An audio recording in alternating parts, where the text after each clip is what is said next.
You could be the next great British. Good luck. Welcome to State of the Nation, daily plunge into the stories shaping our country. I'm Jacob Rees-Mogg, and Monday to Thursday we bring you the insights, the facts, the truth about how our country is being governed. Because what happens in Downing Street matters down your street. Tune in to State of the Nation every Monday to Thursday, 8 to 9 o'clock. Only on GB News, the People's Channel, Britain's news channel. It's Patrick Christie's Tonight, and here we do things differently. It's explaining the absolute madness of this, doesn't it? It's explosive. I mean, this is very good. It's lively. 850. Your government sat there, Sean, and it did nothing. It's controversial. And the Middle East has been in turmoil since before I was born. It's everything you need to kickstart your evening. Everyone's had their Weetabix tonight. I love to see it. That's Patrick Christie's Tonight, weeknights from 9 p.m. Only on GB News, the People's Channel, Britain's news channel. Are the newspapers getting you down? My wife didn't divorce me that month. Struggling to separate the wheat from the chaff? I know that it's a bit of a circus at the best of times. Well, don't worry, Headliners has got you covered. We'll take the burden of reading the day's news, and if we get depressed, who cares? It's an occupational hazard, frankly. That's Headliners on GB News from 11 p.m. till midnight, and the following morning, 5 till 6 a.m. on GB News, the comedy channel. Nah, just kidding. Britain's news channel. I'm Christopher Hope. And I'm Gloria Di Piero, bringing you PMQ's live here on GB News. Whenever Parliament is in session on a Wednesday at midday, we'll bring you live coverage of Prime Minister's questions. We'll be asking our viewers and listeners to submit the questions that they would like to put to the Prime Minister, and we'll put that to our panel of top politicians in our Westminster studio. That's PMQ's live here on GB News, Britain's news channel.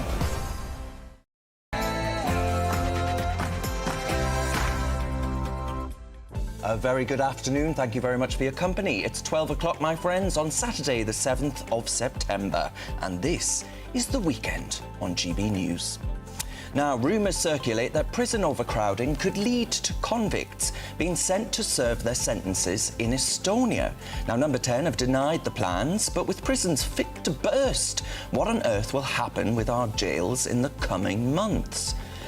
The Home Office refused to disclose the cost of furnishing asylum seeker flats over concerns the information is too sensitive as the illegal migration crisis rages on. Don't we have a right to know how our cash is being spent? Labour may give you the right to sue your boss for working you too hard. Is this really the right thing to be doing during a period of productivity deficit? Shouldn't we be working more, not less? And the New England boss says he won't sing the national anthem. Is his career over before it started? I'm Darren Grimes, and The Weekend starts here.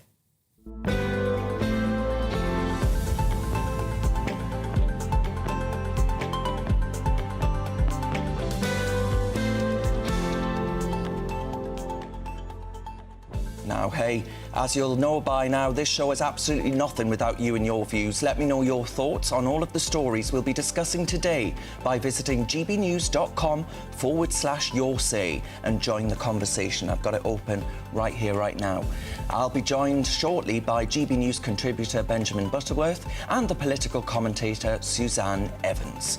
But my friends, before we get stuck into today's stories, here's the news with Sophie Reaper.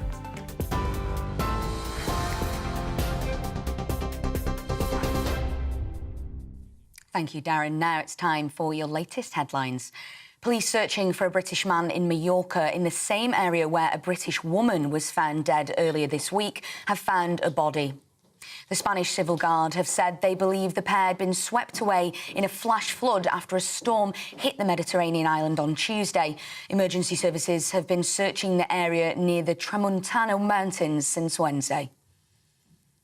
Later today, Prime Minister Sir Keir Starmer will meet with his Irish counterpart Simon Harris as part of a commitment to reset relations between the UK and Ireland.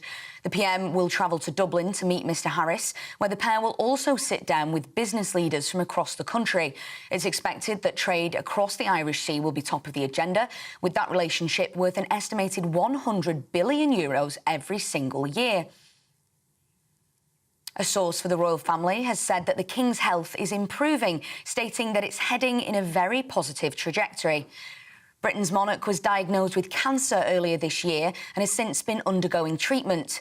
Queen Camilla seems to have confirmed the news of his improvement. Earlier this week, whilst opening a new cancer centre in Bath, she commented that the King was doing very well. A Royal Navy serviceman who was killed when a helicopter made a deliberate emergency landing over the Channel on Wednesday has been named as Lieutenant Rhodri Lation. 3 people were on board the Merlin Mk4 during a night exercise when it ditched off the Dorset coastline, killing the 31-year-old. A statement from Rhodri's family described him as talented, passionate, strong and loyal. It said, "We will always have him in our hearts, our wonderful boy." The SNP has called on the Prime Minister to U-turn on plans to cut winter fuel payments. Research has shown that close to 1 million pensioners in Scotland received the payments between 2022 and 2023. But under new plans by the Labour government, 87% of those would lose that financial support. More heavy rain is expected across the UK today, with many still at risk of flooding. The Met Office has said a new band of heavy and thundery rain will arrive on the south coast today, and it will make its way north overnight.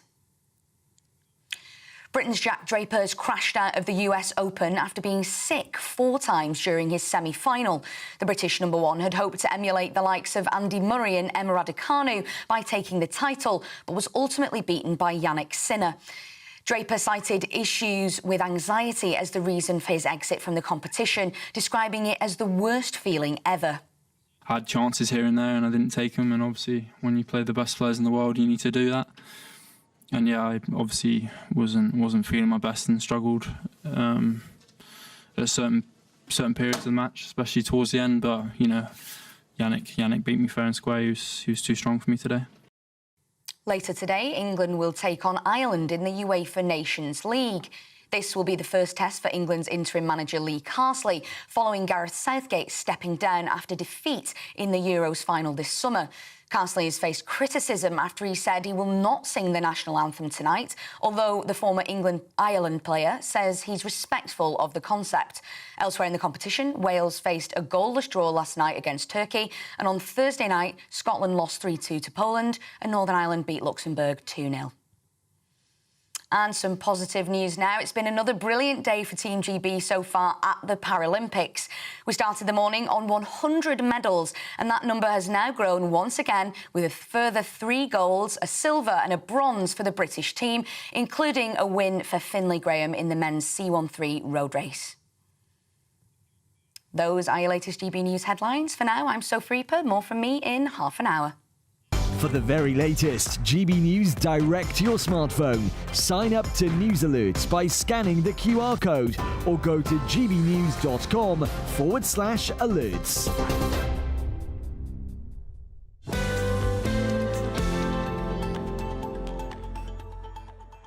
Thanks very much, Sophie. Let's get stuck into today's topics. Now, Estonia's Justice Minister has confirmed that her country is considering housing British criminals in one of its jails after holding talks with the UK's Justice Secretary, Shabana Mahmood. This comes as it was revealed that the prison population in England and Wales has reached a record high. And in a further attempt to help reduce prison overcrowding, Sir Keir Starmer is reportedly planning to free domestic abusers as part of the government's early release scheme. These include one man who was jailed after strangling his partner and breaking her jaw. It must be said that Sir Keir Starmer has distanced himself from a deal with Estonia, with his spokesperson saying that the government is making no such plans or announcements in relation to Estonian prison places. Well, we're going to discuss this further with our panel, brilliant panel, GB News contributor Benjamin Butterworth and the political commentator Suzanne Evans. Suzanne was nearly pipped by the transport in this country. So disaster with South West Trains. A hero. She's arrived. She's arrived. Suzanne, where are you at on this? I mean, prison population has been an issue for many, many years. You go back to the last Labour government and it was starting to become an issue even then. This is a dereliction of duty by the many politicians that have been in office. But would you be happy with sending them abroad? Well, not really, no. I mean, I just think there's a complete irony here, isn't there, that we had human rights lawyers up in arms about sending migrants to Rwanda, but they're quite happy to send prisoners to Estonia. Now, I know it's not an exact comparison there, but I think it's an interesting one. Also, let's look at the facts. So there are around 10,000 foreign prisoners in our jails at the moment. If we were to deport even 10% of those, 20%, 30% of those, which we presumably could do with those countries that we have agreements with, then that would help free up the population as well. So rather than sending British prisoners overseas, I think we should first be looking at what we can do about the foreign prisoners that we've got in our own jails as well. The other thing, you know, part of the reason that the prison population is suddenly so high is because they've jailed about 1,000 people within the past 4 weeks. Now, I'm not saying for a moment that those people shouldn't be jailed, although I think there are some arguable cases, most definitely.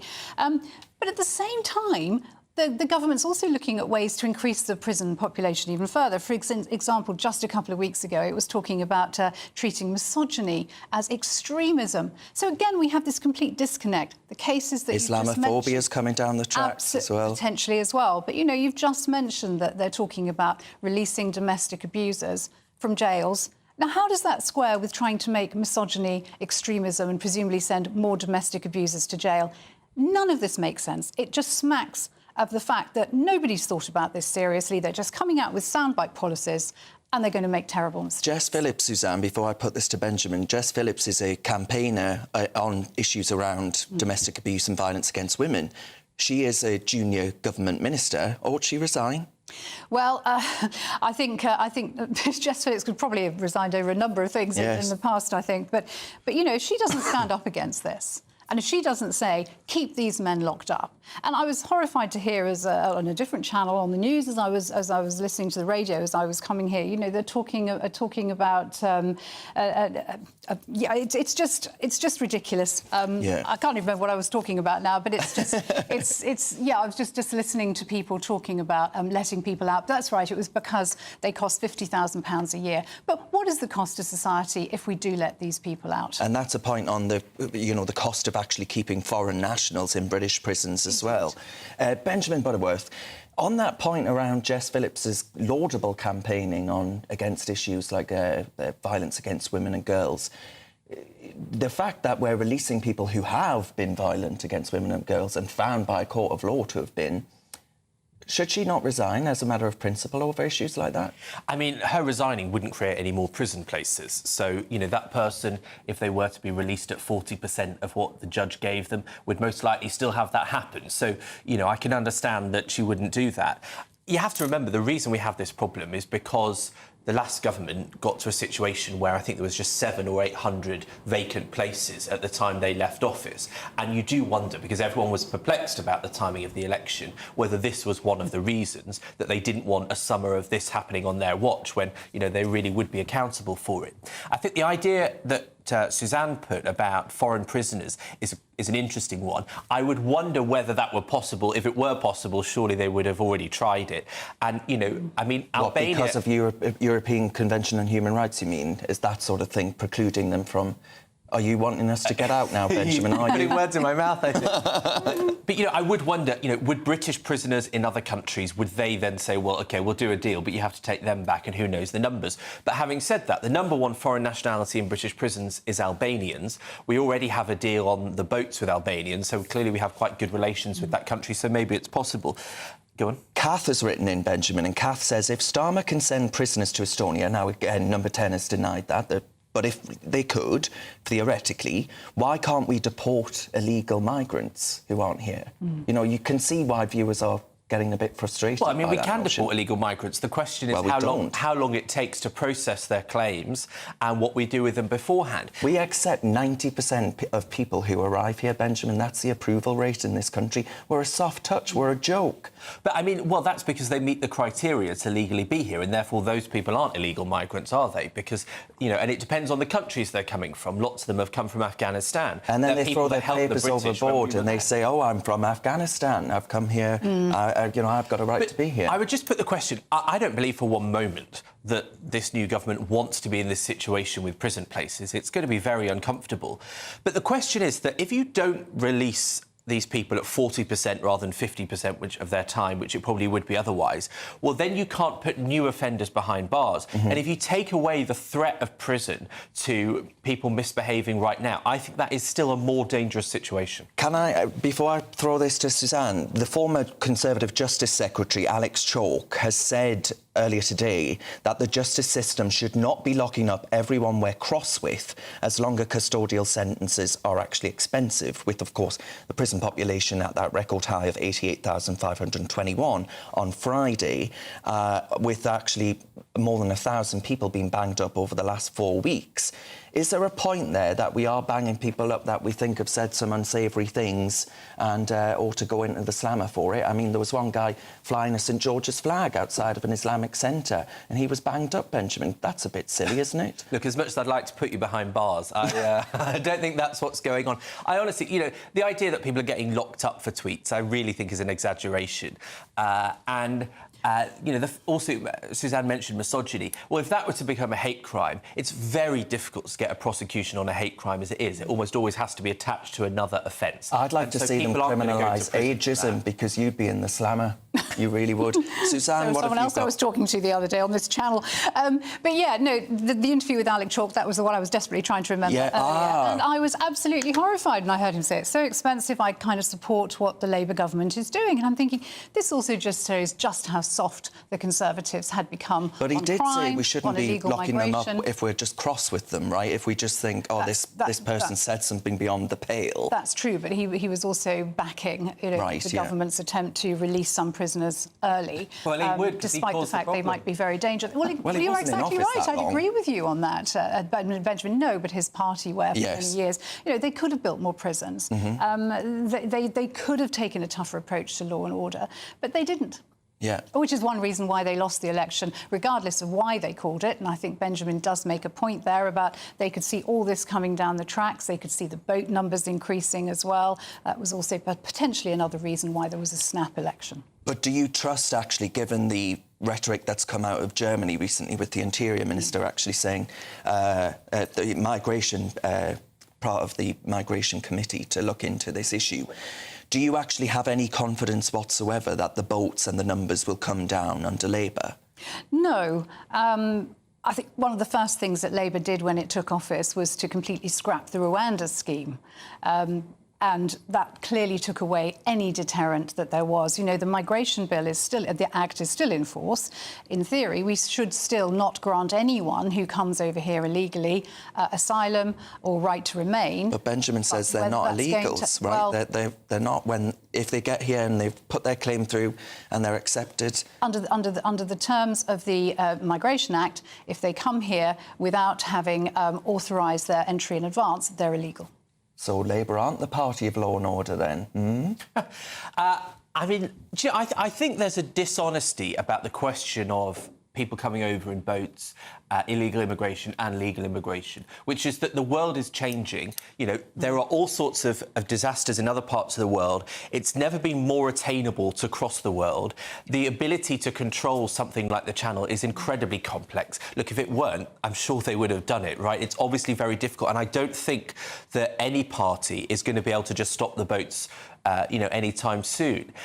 But politicians they did it in Australia. Yeah, they did it. But you're right, the world is changing. And in a sense, I sometimes think, with my positive hat on, that all this illegal migration is, in a sense, a positive story, because it does show how the world is developing, because people now have the money to be able to pay the people traffickers to come. So in that sense, the world is getting richer and poverty is very slowly diminishing. But that still means it's a massive problem. And there will be wrong-uns among them, right? There will be a lot of wrong-uns. And there are no prison places. A lot of wrong-uns. And I'd argue that, these wrong-uns coming over are taking places for people in desperate, genuine need. Of course, yeah. Well, what would you reply to that? Well, it is a national security concern, is it not?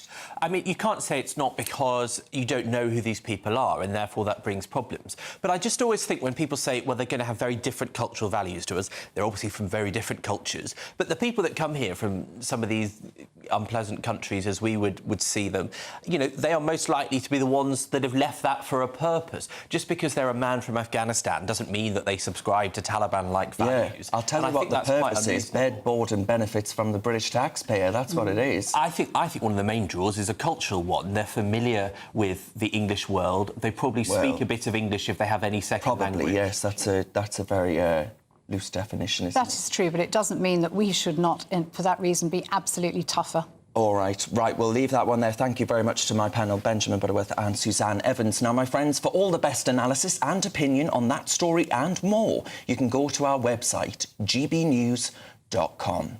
Now, you're with me, Darren Grimes, on GB News. Lots more coming up on the show. The Home Office refused to disclose the cost of furnishing asylum seeker flats over concerns the information is too sensitive.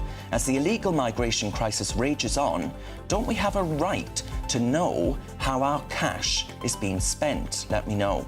And the New England boss says he won't sing the national anthem. Is his career over before it started? All of that and more to come. You're with GB News, we're Britain's news channel.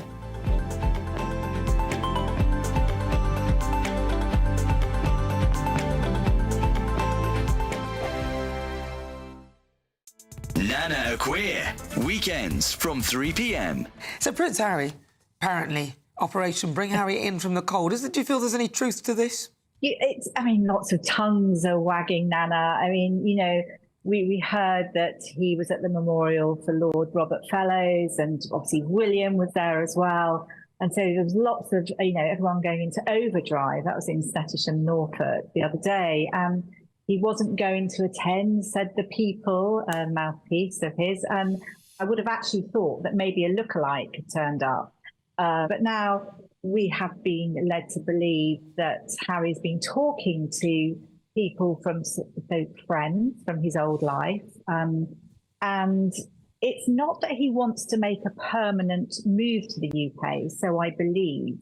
What I've heard, it's more about his reputation. Well, he wants to have his cake and eat it, by the sounds of it. I mean, obviously, no good cake it remains uneaten. We know that the royal family is his currency. I mean, even his late mother, obviously he's almost usurped her memory, and he needs this. He needs this to make money. Of course, he raced in for Lord Robert Fellows' memorial service. So there's lots of ambiguous behaviour, and he is going to be, in New York. We call it the silly season, don't we? And we're also looking. There's lots of different stories that are coming out, but he needs to sell stuff. He's going to be in New York, and it's. We've got to remember the enormous amount of hurt and offence. I mean, Prince William absolutely reeling. Poor Princess Catherine. Spare book coming out at the most awful time. And you've got the Netflix series. It's absolutely, this is a rehabilitation strategy. GB News, the People's Channel. If you want your news to be straight talking... This is a nightmare for the Conservatives again. Down to earth. It's not just Nottingham where this is happening, is it? And most importantly, honest. Hard-working, middle-class taxpayers, they'll get their book thrown at them. Then catch me, Martin Daubney, Monday to Friday, 3 till 6 p.m. on GB News, Britain's news channel. I'm Christopher Hope. From pop star to politicians, I'll interview anybody in a pub who's got a political opinion. Join me every Friday on Spotify, Apple Podcasts, YouTube or gbnews.com, or wherever you get your podcasts. This is GB News, the People's Channel. We're proud to be GB News, the People's Channel. And as you know, we always love to hear your views. Now, there's a new way of getting in touch with us at gbnews.com/yoursay. By commenting, you can be part of a live conversation and join our GB News community. You can even talk to me, Bev Turner, or any of the members of the GB News family.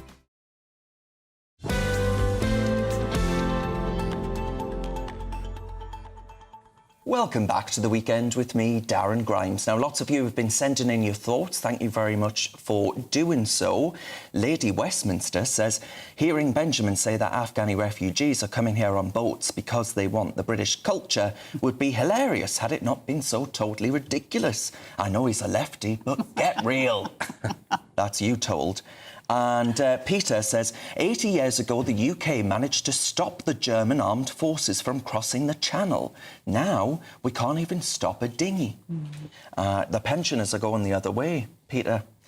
Grumpy Grandad says, I've no confidence in Labour stopping the boats. I still don't believe they want to stop it. Actions speak louder than words, and so far they're just making it easier for them to come here. But what's most worrying is that they'll wave them through with no proper security checks.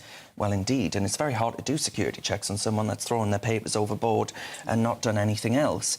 Now, on the issue of the Home Office and accommodation, one of our viewers says the Home Office won't tell us how much it costs to sort out migrant accommodation. Why not? It's our money. We have every right to know. Every single penny is spent, or it's wide open for corruption. Indeed, that's a good point. Keep your views coming in, gbnews.com/your-say. Join the conversation there, or get in touch on our socials. We're at GB News.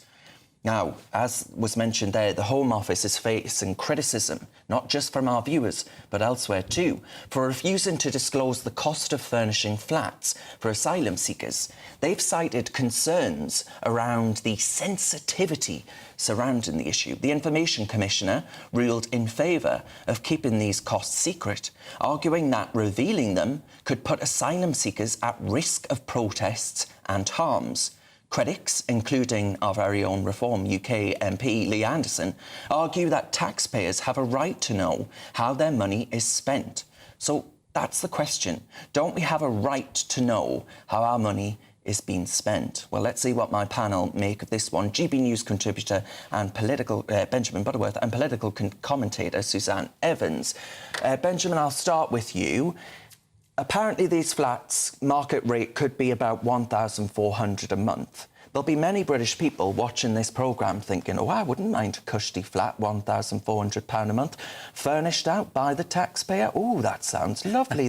Get me in there. But they can't, can they? It's for people that have arrived here illegally, who come, get bed, board, benefits and luxury tidings. Not bad.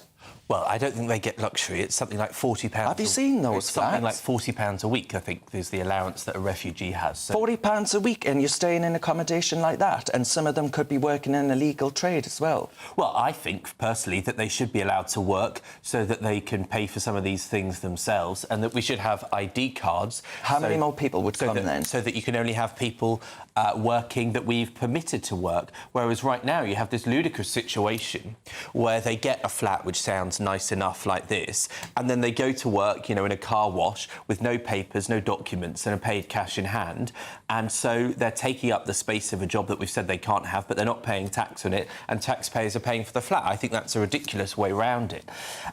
But the question of whether we should know... I mean, look, I'm a journalist, so it'd be remiss to say that we shouldn't know this information. It strikes me as peculiar that they're not allowing this information to be known. You know, the question is, you know, did it cost more than it should have? Was it more generous than most of us would think is appropriate? But at the same time, we have just had people locked up for firebombing hotels where refugees were staying. And so maybe there is a legitimate concern in this area that it would draw attention to these flats and that they would be the target of vandalism, of attacks, of xenophobia. And is that a useful outcome? Well, no, it's not. So some people, Suzanne, may be of the view that Benjamin has a point there and that there's an issue of safety and security of people.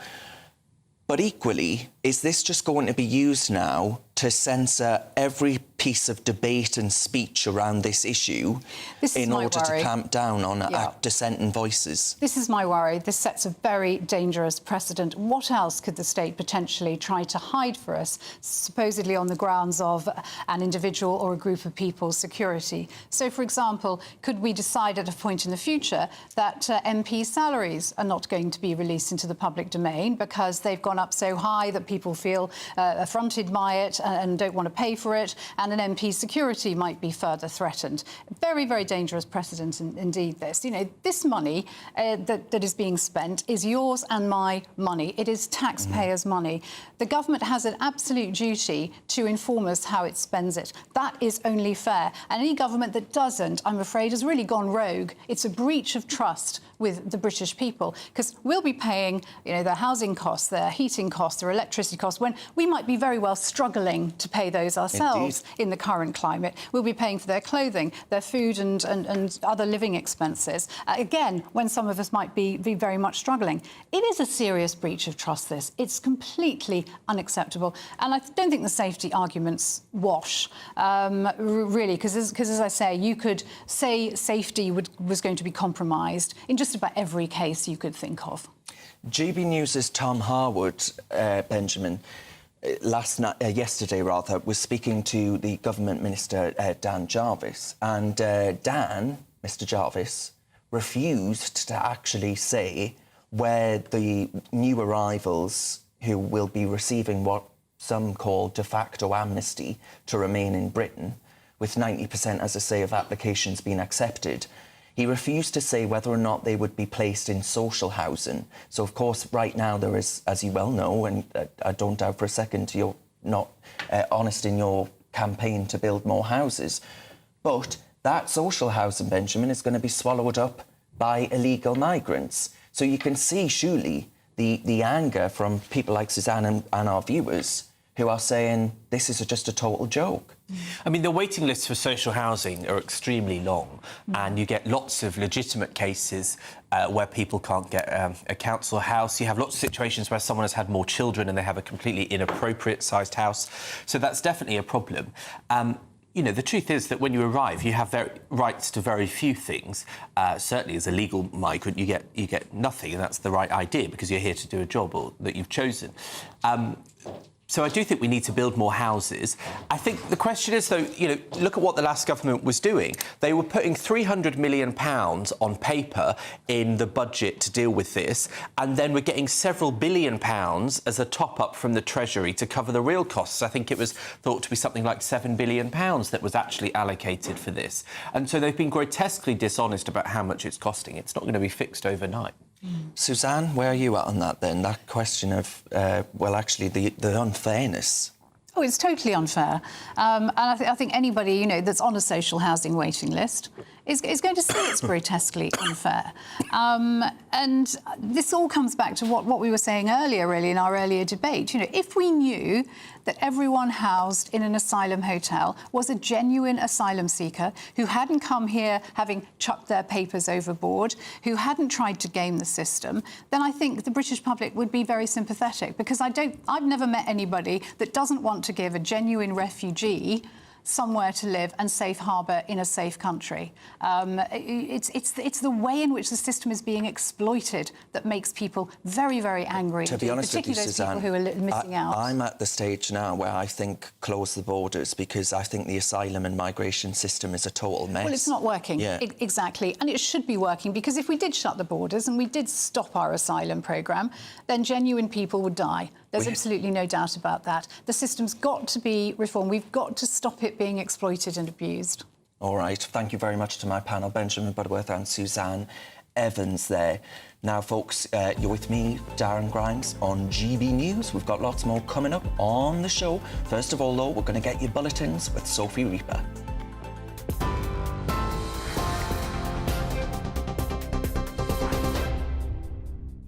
Thank you, Darren. Now it's time for your latest headlines from the GB newsroom. Police searching for a British man in Mallorca, in the same area where a British woman was found dead earlier this week, have found a body. The Spanish Civil Guard have said they believe the pair had been swept away in a flash flood after a storm hit the Mediterranean island on Tuesday. Emergency services have been searching the area near the Tramuntana Mountains since Wednesday. A woman in her 60s and her dog have both died following a collision with a taxi whilst out walking in Kent. Officers attended the scene last night along with South East Coast Ambulance Service, but the woman and her dog sadly died at the scene. Later this afternoon, Prime Minister Sir Keir Starmer will meet his Irish counterpart Simon Harris as part of a commitment to reset relations between the UK and Ireland. The PM will meet Mr Harris in Dublin, where the pair will also sit down with business leaders from across the country. It's expected that trade across the Irish Sea will be top of the agenda, with that relationship worth an estimated €100 billion every year, as well as supporting thousands of jobs. A Royal Navy serviceman who was killed when a helicopter made a deliberate emergency landing over the Channel on Wednesday has been named as Lieutenant Rodri Lation. 3 people were on board the Merlin Mk4 during a night exercise when it ditched off the Dorset coastline, killing the 31-year-old. A statement from Rodri's family described him as talented, passionate, strong and loyal. It said, "We will always have him in our hearts, our wonderful boy." Later today, England will take on Ireland in the UEFA Nations League. This will be the first test for England's interim manager Lee Carsley, following Gareth Southgate stepping down after defeat in the Euros final this summer. Carsley has faced criticism after he said he will not sing the national anthem tonight, although the former Ireland player says he's respectful of the concept.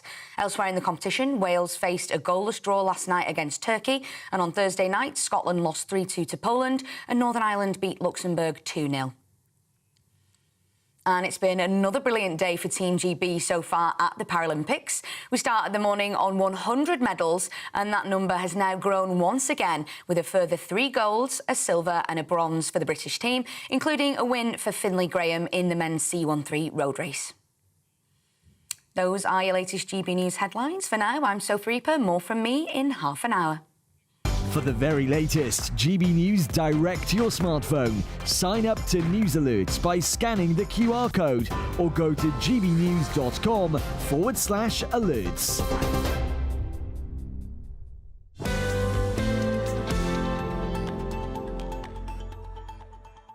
Thank you, Sophie Reaper. Isn't it wonderful to hear that Northwest accent on the box? Now, remember, folks, you can let me know your thoughts on all the stories we've been discussing today by visiting gbnews.com/your say and join the conversation there. Loads of you, well, they're quite animated about our Benjamin, Suzanne, I'll tell you that. Lots more coming up on the show, though. Labour may give you the right to sue your boss for making you work too hard. Is this really the right thing to be doing during a period of productivity deficit? Shouldn't we be working more, not less? Well, Benjamin Butterworth's champing at the bit for that one. All of that and more to come. I'm Darren Grimes and you're with GB News, Britain's news channel.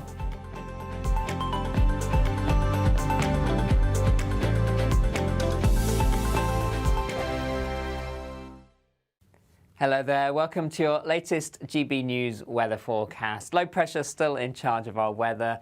Best of the sunshine through Saturday will be across the northwest of the UK. Elsewhere, fairly cloudy with an increasing risk of showers, particularly through this evening and overnight, as this area of low pressure brings heavy rain and thunderstorms to parts of England and Wales. There could be some local disruption from this.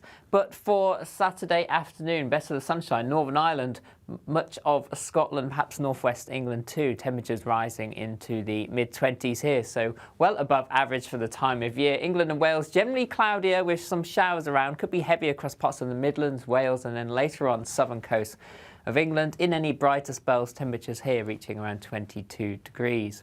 Now through into the evening time, we've still got some low cloud affecting northern and eastern parts of Scotland. This just starts to feed a little bit further inland as we go through the evening. Best of the sunshine across the west, temperatures around 20 degrees as we head to around 5-6 p.m, well above where they should be for the time of year. Similar for Northern Ireland, northwest England too. But for England and Wales, turning increasingly unsettled. Heavy showers, thunderstorms starting to develop. A Met Office warning in force across southern parts as we go through the evening and overnight. Some torrential downpours developing, some thunderstorms.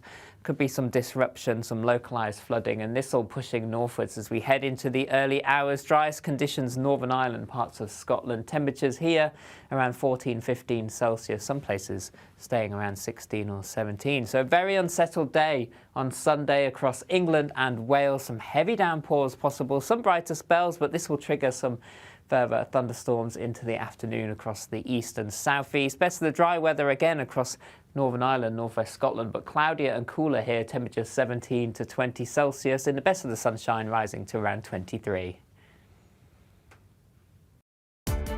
Welcome to State of the Nation, daily plunge into the stories shaping our country.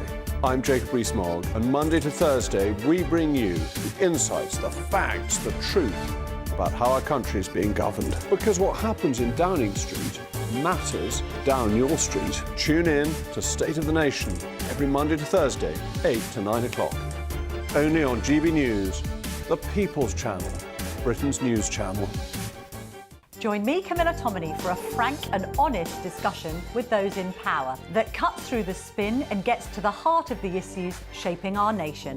You haven't confirmed that you want to stand as leader, but you haven't ruled it out either. This report basically says that he's not fit to stand trial. Is he indecisive?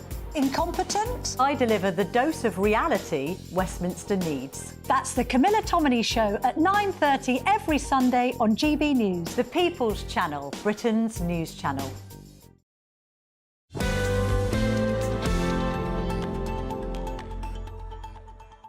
Welcome back to The Weekend with me, Darren Grimes. Now, lots of you have been sending in your thoughts.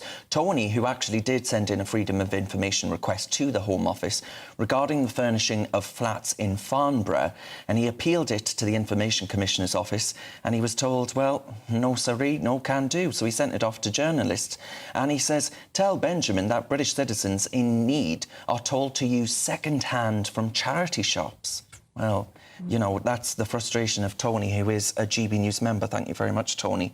Actually, on the question of why migrants are getting all the bells and whistles, according to one viewer, they treat like royalty compared to some British people, which is so wrong on so many levels.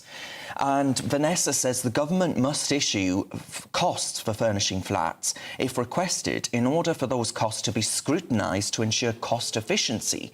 How are we going to ensure suppliers aren't inflating costs otherwise? They could be excessive, must be excessive, if they are hiding these costs. Good second-hand furniture could be used whenever possible, just as most of us had to do when setting up our first homes, for example.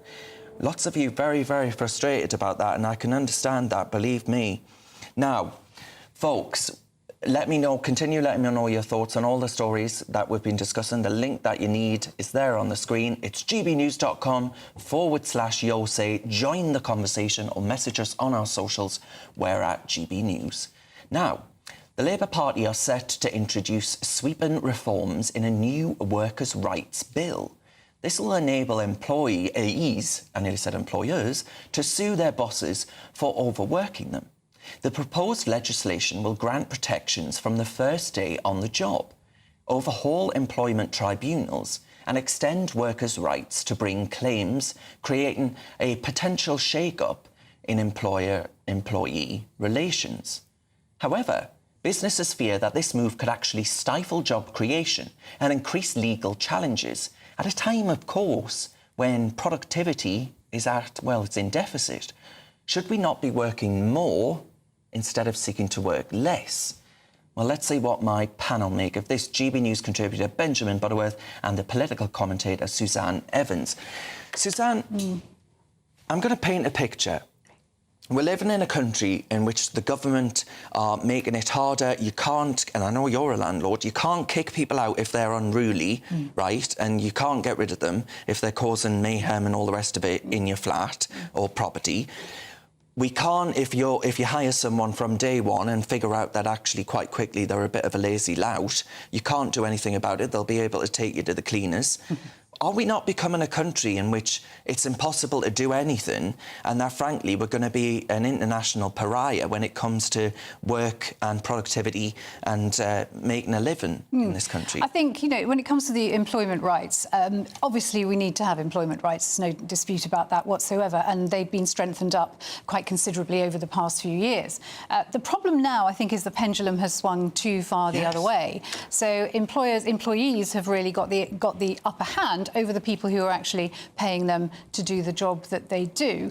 And there has to be a balance struck here. And this legislation, I think, oversteps that balance by quite considerable margin. And I think we see that by the fact that almost all business organisations have come out against it and are warning about the damage it could do. And of course, ultimately, and in fact, the government was warned just this week that it could actually harm the very people it's supposed to hurt. Because if employees have too many rights, employers simply won't hire them, particularly not when you're talking about smaller family businesses where their margins are much less and so on and so forth. So what will happen is that we'll find an increase in the use of temporary contracts, for instance, so people won't have job security.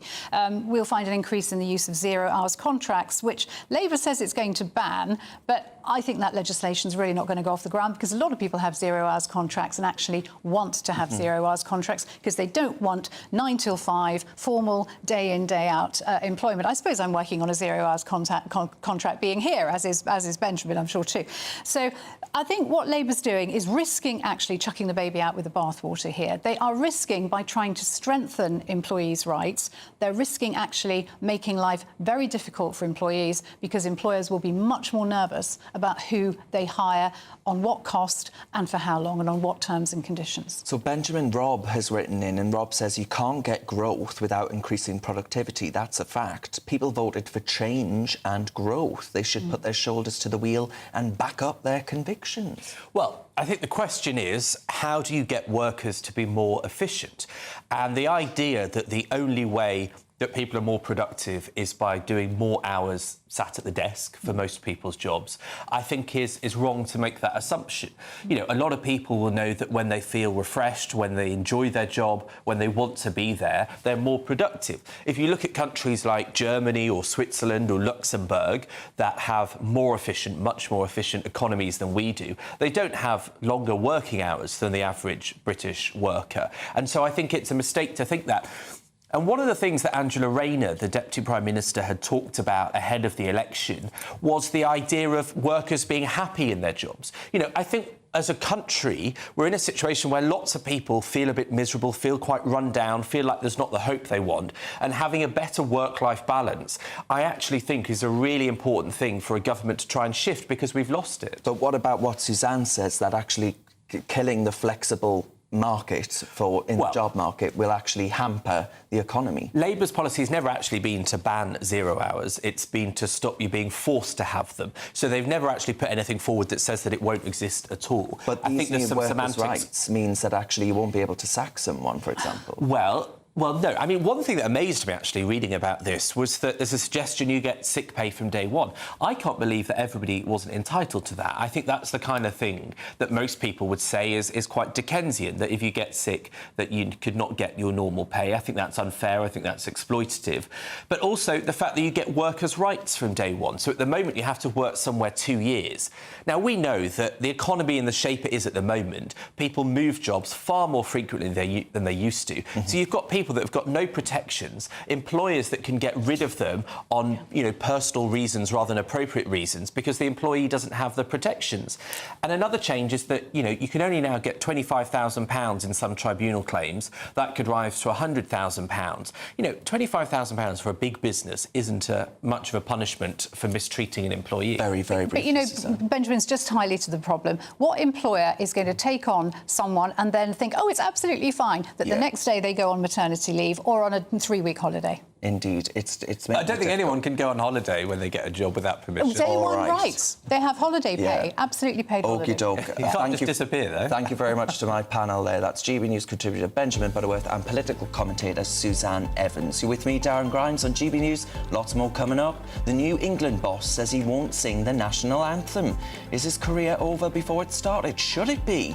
And tomorrow marks 2 years since the death of our beloved, our late and great Queen Elizabeth II. We'll be looking back at her remarkable legacy and a look ahead to tomorrow's events. All of that and more to come. You're with GB News, we're Britain's news channel.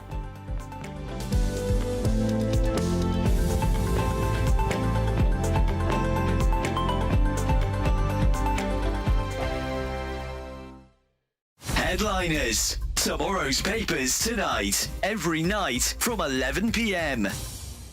Bad news for Liberal mothers who want to score virtue points by transitioning their kids, Lewis. Tell us what it is. Is that California dad is granted full custody of 4-year-old son after boy's mom tried to raise the child non-binary. It's almost like cult-like behaviour. You've got the mother transitioning and then the transitioning the son as well. It's interesting that, you know, it's almost like a religion. You get, you know, if you're a Christian, your kids are probably going to be Christian. If you're, you know, Hindu, your kids are probably going to be Hindu. And if you're transgender, your kids are probably going to be transgender. There's absolutely a causation there. We see plenty of times in videos. This is exactly it. And also we see the children of celebrities and people in particularly sort of liberal environments. It doesn't happen in some village in Indonesia or whatever. Yeah. Anyway, so yeah, there's no such thing as a trans child. There's no such thing as non-binary. What there is are people with mental health issues and parents who want a virtual signal and also want to brainwash their children. This is an egregious example of that, where she was basically taking him to Disneyland, but he couldn't get on a ride unless he wore princess shoes. I mean, really evil, horrible stuff. You know, forced to wear a dress on his birthday. Just really nasty stuff. Now, here's the thing. You talk about the court going to him. No, that's not what happened. He took 800 pages of documentary evidence. He took 8 hours of police body camera footage showing this mental behaviour from the mother. And guess what? The courts ruled that the mum got him. They ruled against him. The only reason that he got custody of his child is because, thank God, a child protective services officer randomly got involved, looked into it themselves, and that's how he eventually got custody of the child. So the courts in America are utterly captured. GB News, the People's Channel. Hi there, I'm Michelle Dewberry and I'm going to take a second to tell you all about my show, Dubes & Co. We start off with the issues of the day. We then bring in both sides of the arguments. We get rid of the disrespect. And then you throw me into the mix. And trust me, I'll tell it exactly how it is. And then, of course, the magic ingredient, you at home. We mix it all together and what have we got, in my opinion, the best debate show in town. Monday to Friday, 6 till 7 on GB News, Britain's news channel. It's Patrick Christie's Tonight, and here we do things differently. It's explaining the absolute madness of this, doesn't it? It's explosive. I mean, this is very good. It's lively. 850. Your government sat there, Sean, and it did nothing. It's controversial. And the Middle East has been in turmoil since before I was born. It's everything you need to kickstart your evening. Everyone's had their Weetabix tonight. I love to see it. That's Patrick Christie's Tonight, weeknights from 9 p.m. Only on GB News, the People's Channel, Britain's news channel.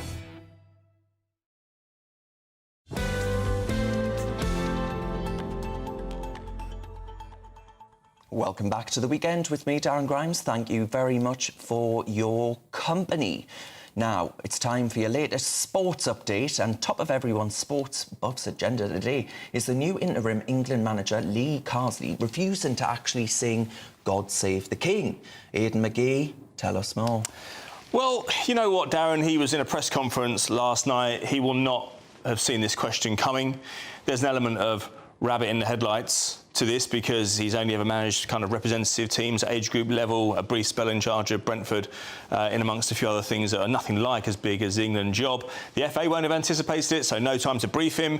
And so he's hit between the eyes with this question, are you going to sing the national anthem? Now, I think it was a briefing with the written press after the main press conference, and so it was all private. And so when the written press gets something to themselves, that's when they go big. It's international weekend anyway, so there's no Premier League, so there is space to fill. And he said, look, I'm not going to sing the national anthem, not because I have any disrespect towards the concept, but because it's not part of my ritual. When he played for Republic of Ireland, don't forget he won 40 caps and played in the World Cup for the Republic of Ireland, albeit the fact that he's from, despite the fact that he's from Birmingham. He never sang the national anthem then, so I don't really see the fuss. And as I've said a couple of times this morning already, I know you probably disagree. If England get results, no one's going to worry about this, Darren. This will disappear in a puff of smoke. Do you know what? Even though, Aidan, when I watch England matches and some of the players don't sing the national anthem... That's what I said. That's what I said this morning. I noticed several players in the summer during the Euros not singing it. They may not know the words, Darren. Darren. If I notice it, they should know the words. If I notice it, other people will definitely be noticing it. Remember, you're probably too young to remember John Redwood when he was Welsh Secretary, not knowing what the Welsh national anthem was. Well, yes. I mean, I don't know what the Welsh national anthem is. I couldn't sing it. But, you know, I'm not playing for the Welsh national team. No, listen, but Darren, I don't think it's important in terms of how he does the job.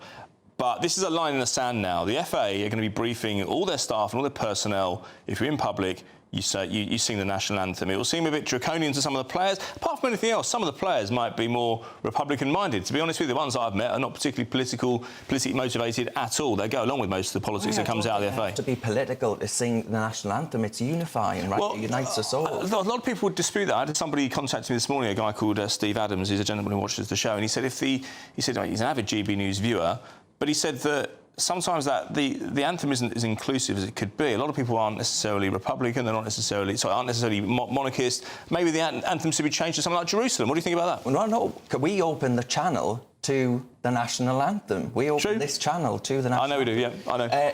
Aidan, can I ask you about heartbreak for poor Jack Draper? He was doing ever so well, wasn't he? He was. I mean, he was very close the first 2 sets. I watched it myself last night. I had very high hopes, although he was up against Yannick Sinner, world #1 Australian Open champion, of course.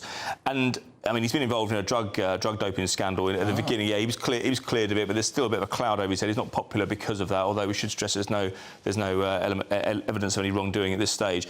So Jack Draper, look, he hadn't lost a set leading up to this semi-final. I don't think it was a case of him playing within himself. That's what usually happens when an unheralded player gets to that level. It was actually the opposite. He was trying shots which are not going to work against the world #1. He couldn't find the gaps. He also had the problems with the sickness. I think that was more to do with taking too much fluid on board. I'm not sure he was genuinely ill, but he was vomiting several times. The umpire eventually had to step in. Also, Sinner actually got involved in it and said, look, you know, it's pretty disgusting. I've got to stand up there in 2 or 3 minutes' time and I'm standing in vomit. Now, he was cleaning up with the towel, but the umpire had to get the area treated. So it's all a bit disgusting to talk about, but it does have to be mentioned, we should say. But you know what? When we look back on the tournament itself, in its entirety, he has performed magnificently, and we hope he's going to be around for a while to come. Well, just briefly, Emma Raducanu and, of course, Jack Draper, both of them actually in line for really big sponsorship deals. Do you think there's too much pressure on these very young people to actually perform like this at something like the US Open? Part of the game. It's part of the game. That's the deal you make with the devil. I mean, if you want to get complaining if I had the bank balance, but you know what I mean, though. You know what I know, but that's part and parcel of being an elite anything, pop singer, artist, footballer, anything like that. You've got to suffer the pressure, the scrutiny, and when you surpass that and you achieve the big rewards, that's when the sponsorship happens. Because Emma, you know, she's not. That's a different. That's a different issue. I think she's been mismanaged over the last 3 years. There's been injuries. I also don't think that. I think she's gone through probably 6 or 7 coaches since then. Yes. That can't be right. If there was a football club going through that many managers in that time, we'd say they're a basket case, wouldn't we? Definitely would. Aidan McGee, thank you very much. All the best, Darren. For that analysis. You're with me, Darren Grimes, on GB News, my friends. Lots more coming up on today's show, so don't go anywhere. Well, there's loads to talk about in this next hour, I'll tell you that. And we've got a new panel. Find out who that is. First of all, we're going to get a look at the weather with Greg Dewhurst. A brighter outlook with Box Solar, sponsors of weather on GB News. Hello there, welcome to your latest GB News weather forecast from the Met Office. It's turning increasingly unsettled yet again across England and Wales. Some heavy showers, some thunderstorms developing, and just turning a little chillier as well. Low pressure in charge of our weather at the moment, bringing this unsettled weather right through Saturday evening, overnight into Sunday as well. And that showery rain is also affecting coastal areas already this evening, but as we head into the early hours, it becomes more widespread across England and Wales and pushes northwards. Torrential downpours possible, and Met Office warning out for heavy rain, but drier across parts of Northern Ireland, northern and western Scotland. Some clear spells here overnight. Temperatures 14-15 Celsius. Under the cloud and heavy rain around 16 or 17. So a muggy start to Sunday, but some torrential downpours across England and Wales first thing. There could be some disruption. A quieter start to Sunday across Scotland. Some low cloud though, mist and murk across the north and the east. Some drizzle in there too. Best of the sunshine across central and western areas. Quite a cloudy start for Northern Ireland too. Thick enough for some drizzle. But it is across England and Wales where we've got heavy rain and thunderstorms. Some potential disruption first thing, and some brightness across parts of East Anglia and the southeast, but here as we go through the day we'll see some thunderstorms developing. Some longer spells of rain possible for parts of Wales, the West Country as well. So do stay tuned to the forecast as we go through the next 24 hours, as there could be some disruption. Generally staying dry for Northern Ireland and Scotland. Temperatures here cooler than recent days, 17-18 Celsius. Best of the sunshine, 22 or 23 Celsius towards the east northeast and southeast. And then through into the evening time, those thunderstorms continue. They do also produce some heavy rain across southern and eastern parts of Scotland as we end the day, generally staying dry for Northern Ireland. The outlook is for it to generally remain unsettled, but turning unseasonably cooler as we get towards the middle of next week.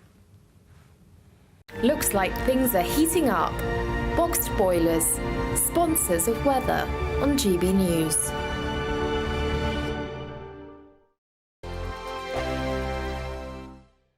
There's an incredible watching on demand. Good luck. GB News Breakfast. Every day from 6 a.m. Fatima's UK campaign, Children and Young People Matter.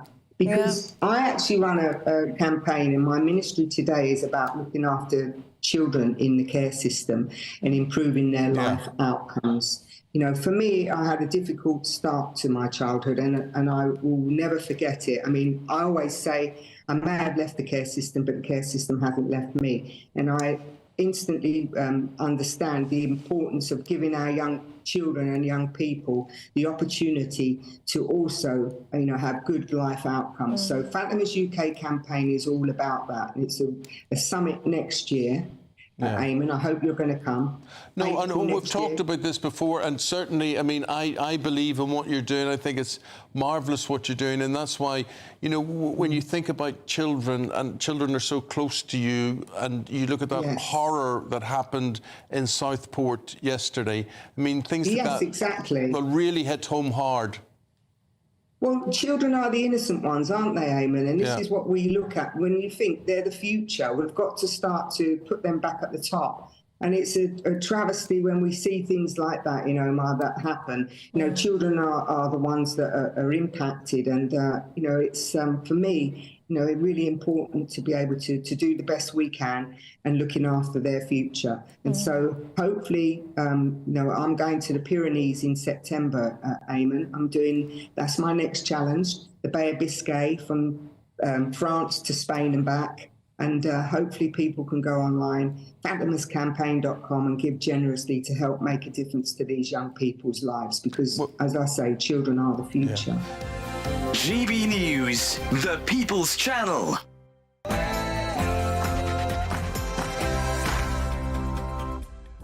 Good afternoon. It's 1 o'clock on Saturday, the 7th of September, and this is The Weekend on GB News. Now, rumours circulate that prison overcrowding could lead to convicts being sent to serve their sentences in Estonia. Number 10 have denied the plans, but with prisons set to burst, what on earth will happen with our jails in the coming months? The Home Office refused to disclose the cost of furnishing asylum seeker flats over concerns the information is too sensitive. As the illegal migration crisis rages on, don't we have a right, my friends, to know how our cash is being spent?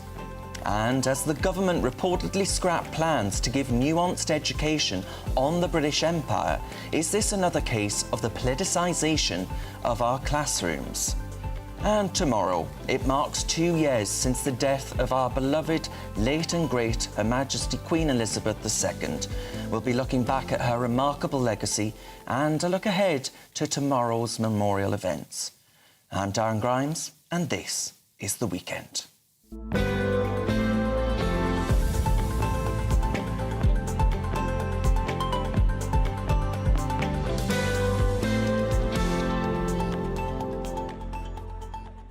Now, I do hope you know by now that this show is absolutely nothing without you and your views.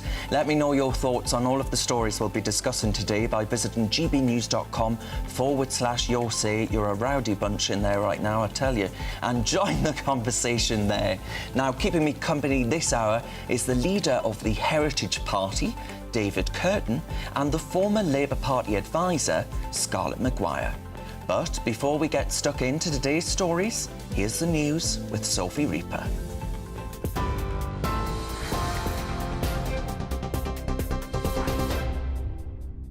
Thank you, Darren. Now it's time for your latest GB News headlines. Police searching for a British man in Mallorca in the same area where a British woman was found dead earlier this week have found a body. The Spanish Civil Guard have said they believe the pair had been swept away in a flash flood after a storm hit the Mediterranean island on Tuesday. Emergency services have been searching the area near the Tramuntana Mountains since Wednesday. A woman in her 60s and her dog have both died following a collision with a taxi while out walking in Kent. Officers attended the scene last night along with South East Coast Ambulance Service, but the woman and her dog sadly died at the scene. This afternoon, Prime Minister Sir Keir Starmer is meeting with his Irish counterpart Simon Harris as part of a commitment to reset relations between the UK and Ireland. In the last few moments, the PM met with Mr Harris and the two will now sit down with business leaders from across the country. It's expected that trade across the Irish Sea will be top of the agenda, with that relationship worth an estimated €100 billion every year, as well as supporting thousands of jobs. A source for the royal family has said that the King's health is improving, stating that it's heading in a very positive trajectory. Britain's monarch was diagnosed with cancer earlier this year and has since been undergoing treatment. Queen Camilla seems to have confirmed the news of his improvement. Earlier this week, whilst opening a new cancer centre in Bath, she commented that the King was doing very well. A Royal Navy serviceman who was killed when a helicopter made a deliberate emergency landing over the Channel on Wednesday has been named as Lieutenant Rodri Lation. 3 people were on board the Merlin Mk4 during a night exercise when it ditched off the Dorset coastline, killing the 31-year-old. A statement from Rodri's family described him as talented, passionate, strong and loyal. It said, "We will always have him in our hearts, our wonderful boy." The SNP has called on the Prime Minister to U-turn on plans to cut winter fuel payments. Research has shown that close to 1 million pensioners in Scotland received the payments between 2022 and 2023. But under new plans by the Labour government, 87% of those would lose that financial support. More heavy rain is expected across the UK today, with many still at the risk of flooding. The Met Office has said a new band of heavy and thundery rain will arrive on the south coast today and will make its way north overnight.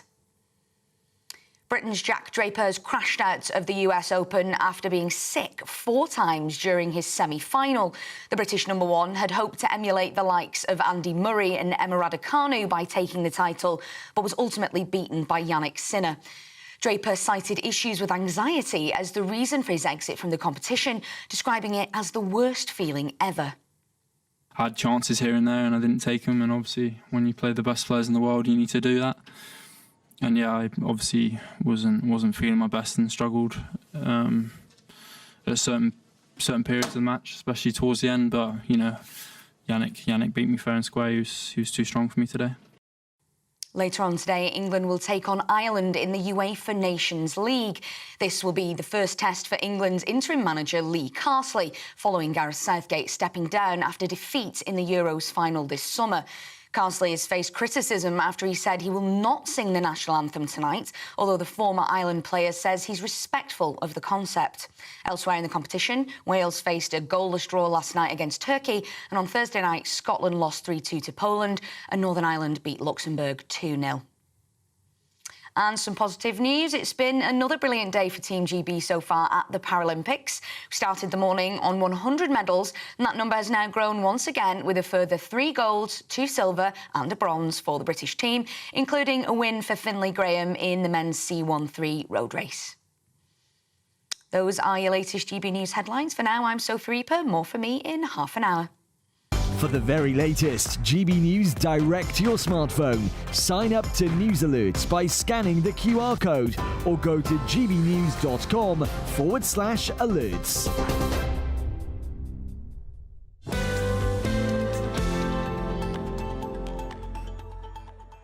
Thank you very much to the brilliant Sophie there. Let's get stuck into today's topics.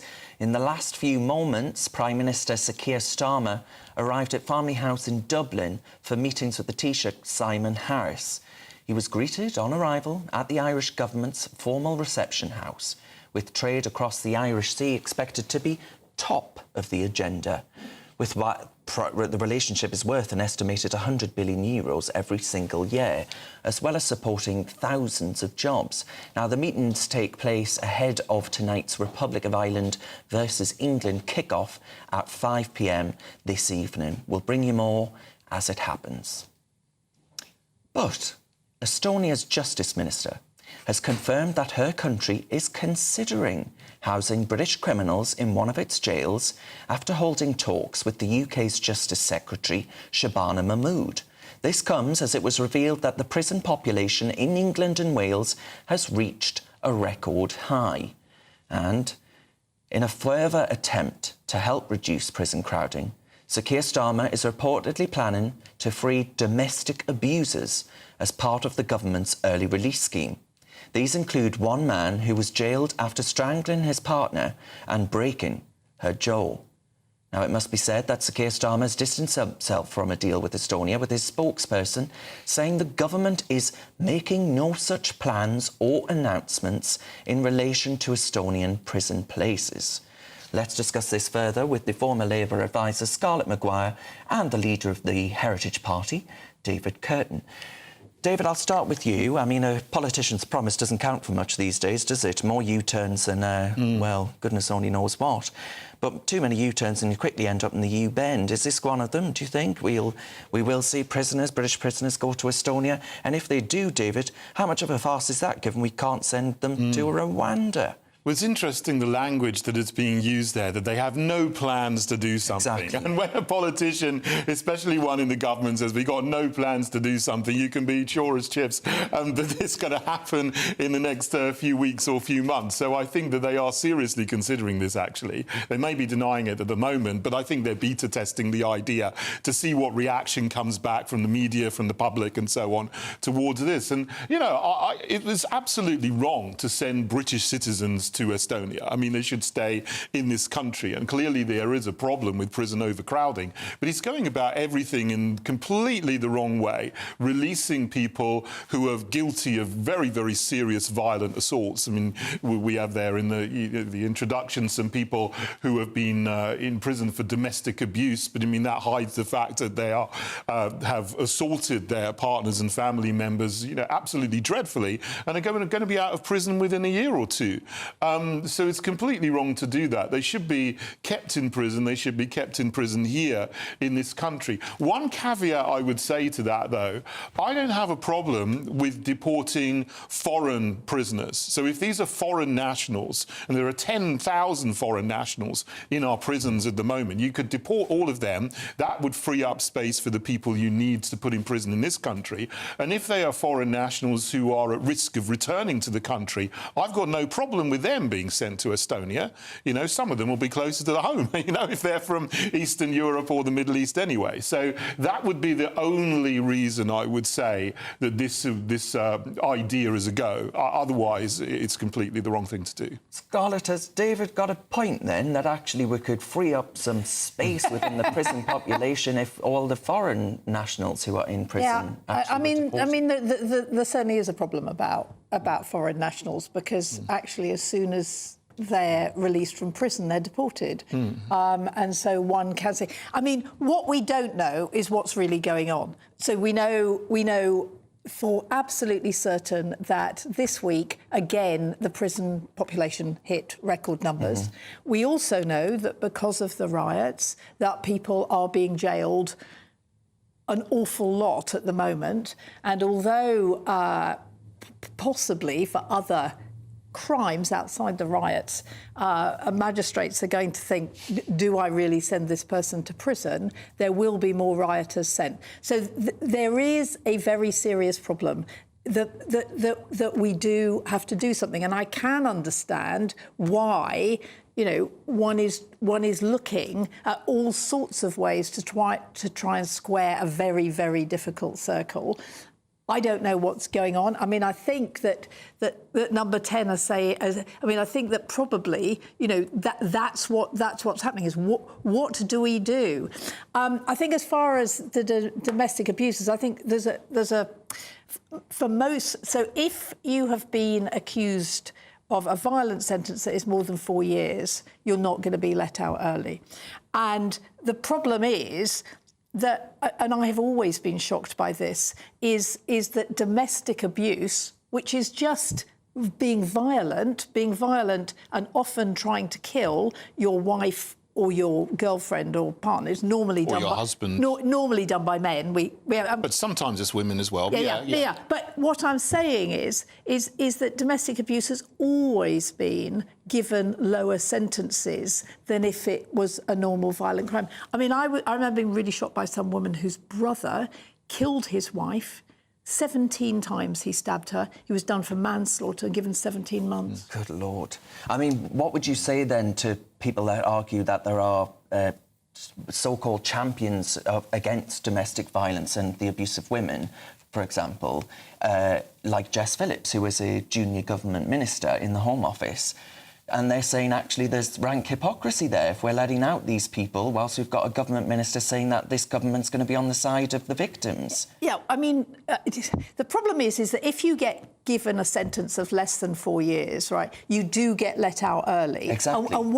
And that's been going on for decades. So you think there's merit to that argument that Jess Phillips and others are... So that's always been true. This isn't... So what this government is saying is instead of letting them out after 50%, half of their sentence, we're going to let them out after 40%.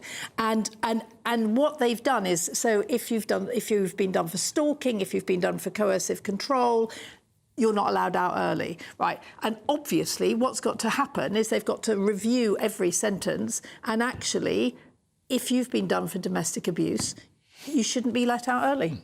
David, one of our viewers, Stephen, says, so we're housing migrant prisoners in the UK and we're sending British prisoners to Estonia. The optics look absolutely insane. Yeah, I mean, this is an idea that's been floated at the moment. As I say, not confirmed. I don't mind if they send foreign prisoners to Estonia, but they shouldn't be British citizens. Absolutely not. But, you know, there's another issue here, is in the aftermath of what I would say are the protests, and some of them did turn violent. I mean, these are protests that happened over the last couple of months after the murder of 3 girls in Southport. We need to remember that. That's what people were protesting about. Some people have been put in remand and have been given long prison sentences just for things they wrote on social media, which wouldn't happen in any other context, in any other time. It seems that we seriously do have a two-tier justice system in this country at the moment, where we're letting out people who are in prison for violent crimes, assaulting their wives, girlfriends, boyfriends, whatever, but then we're putting people in prison for some post on X. This is wrong. And it's absolutely crazy, you know, and inverted that we're doing that. Has David got a point there, Scarlett? Because the former Justice Secretary, the former Conservative Justice Secretary, Alex Chalk, has said this morning that the justice system should not be locking up everyone that we're cross with, as longer custodial sentences are very expensive for the taxpayer. The prison population, of course, as you mentioned, 88,521 people on Friday, and it's risen by more than 1,000 over the past 4 weeks. And as David said, that's in large part due to what occurred during the riots. Now, not all of them were violent, of course. Some of them banged up for flying flags outside of mosques or for writing something on social media. OK, I mean, I heard the interview with Alex Chalk, and he really wasn't talking about that. What he was saying is that we've got to, which is a completely different argument, we've got to sort out that we don't get cross and send somebody to prison, that actually people who are being sent to prison, they're being sent to protect the community. And there are people in prison who probably shouldn't be there. I mean, as far as the riots go, most of the prison sentences were being given. I mean, it was... We do have to remember how shocking it was, and we have to think about those people, you know, those people in the mosques who thought they were going to be killed, and what it was like, and it's incitement to violence, which is a crime, right? Incitement to violence is a crime. Flying a flag is incitement to violence. No, I was talking about what was the... I don't know the particular case you're talking about. I mean, but can we remember, it's really, really important that we have an independent judicial system that is not part of the government, and that is very, very important. And they decide whether somebody is innocent or guilty, and the sentence. And it is not politicians who say this.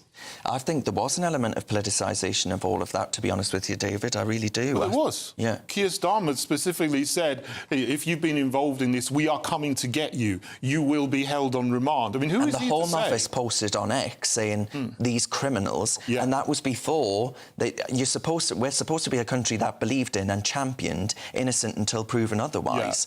These people hadn't been through the court system yet. But that drives a coach and horses through the presumption of innocence until proven guilty, doesn't it? Which is completely wrong. And the politicians here in the Labour government, the Starmer regime, as I call them, have done that. You know, yesterday a chap was sent to prison for 27 months for throwing a bicycle at a door of an asylum centre. OK, so he acted in frustration. That was wrong. But he didn't hurt anybody and he walked away straight away. The footage of that is everywhere. You can find it. 27 months for you know, just something which didn't hurt anybody and it didn't cause any damage. All right. Ridiculous. David, thank you very much. And Scarlett, thank you very much. We'll be coming to the panel shortly. Now, for all the best analysis and opinion on that, go to our website. We're at gbnews.com. You're with me, Darren Grimes, on GB News. Thank you for your company. Lots more coming up. The Home Office refused to disclose the cost of furnishing asylum seeker flats over concerns the information is too sensitive. As the illegal migration crisis rages on, don't we have a right to know how our cash is being spent? And as the government reportedly scrapped plans to give nuanced education on the British Empire, is this another case of the politicisation of our classrooms and our children? All of that and more to come. You're with GB News, we're Britain's news channel.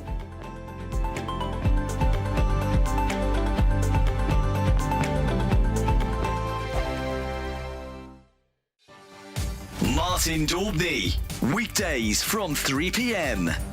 Sarah, welcome to the show. Obviously, you work for a tobacco company, so a little caveat there to slip in. Nevertheless, it's no surprise that the illegal market is growing so much. When you look at the cost of cigarettes in Britain, huge amounts of duty, and oftentimes, of course, criminality always finds its way into the system. Tell us more about your report. Absolutely. I mean, up to 90% of a packet of cigarettes is tax. And in the last year, there's been 2 tax increases that have equated more to the last 3 years combined. So now, if you're a roll-your-own smoker, a 30-gram pouch of roll-your-own will cost £22.50, but you can buy a counterfeit pack of 50 grams for £3. So there's a massive disparity. A lot of illegal tobacco is imported, but we do also have a problem in the UK with illegal tobacco factories. So in the last month, there's been an illegal tobacco factory in Gateshead, in Bury, busted, producing roll-your-own tobacco. And on the 12th of July this month, West Midlands gang illegal tobacco factory, the gang was found guilty of producing illegal tobacco, and that was more than £5 million lost tax revenue to the government. And actually, all of those people found guilty got a suspended sentence. And how does that work? They're literally importing container loads of raw tobacco and packaging it up in factories in Britain, and they're using what appears to be British packaging illegally? Yeah, some of it is branded packaging, so some of it isn't the kind of unbranded packaging we'd see on cigarettes and roll-your-own now, but it's relatively simple to reproduce, especially RYO. Our own pack swap data now shows that about 50% of the roll-your-own market is illegal tobacco. GB News, the People's Channel. In the GB newsroom, we bring you the news as it happens. With our team of dedicated journalists across the UK, we're ready to keep you up to date with what's happening every half an hour, every single day. Bulletins here on GB News, the People's Channel, Britain's news channel. If you want your news to be straight talking, this is a nightmare for the Conservatives again. Down to earth. It's not just Nottingham where this is happening, is it? And most importantly, honest. Hard-working, middle-class taxpayers, they'll get their book thrown at them. They catch me, Martin Daubney, Monday to Friday, 3 till 6 p.m. on GB News, Britain's news channel.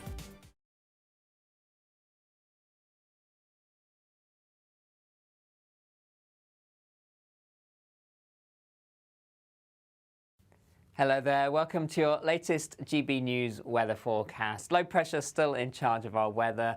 Best of the sunshine through Saturday will be across the northwest of the UK. Elsewhere, fairly cloudy with an increasing risk of showers, particularly through this evening and overnight, as this area of low pressure brings heavy rain and thunderstorms to parts of England and Wales. There could be some local disruption from this. But for Saturday afternoon, best of the sunshine. Meeting to reset the relationship between the United Kingdom and, of course, a very close, literally, neighbour, the Republic of Ireland. They're meeting to discuss trade. They're meeting to discuss, well, Sir Keir Starmer's plans. He wants a reset of our relationship with the European Union. Yeah, we can hear a little bit of what's been said there. Now, of course, Ireland has its own issues right now. Our voices are a little bit too quiet for you to hear at home.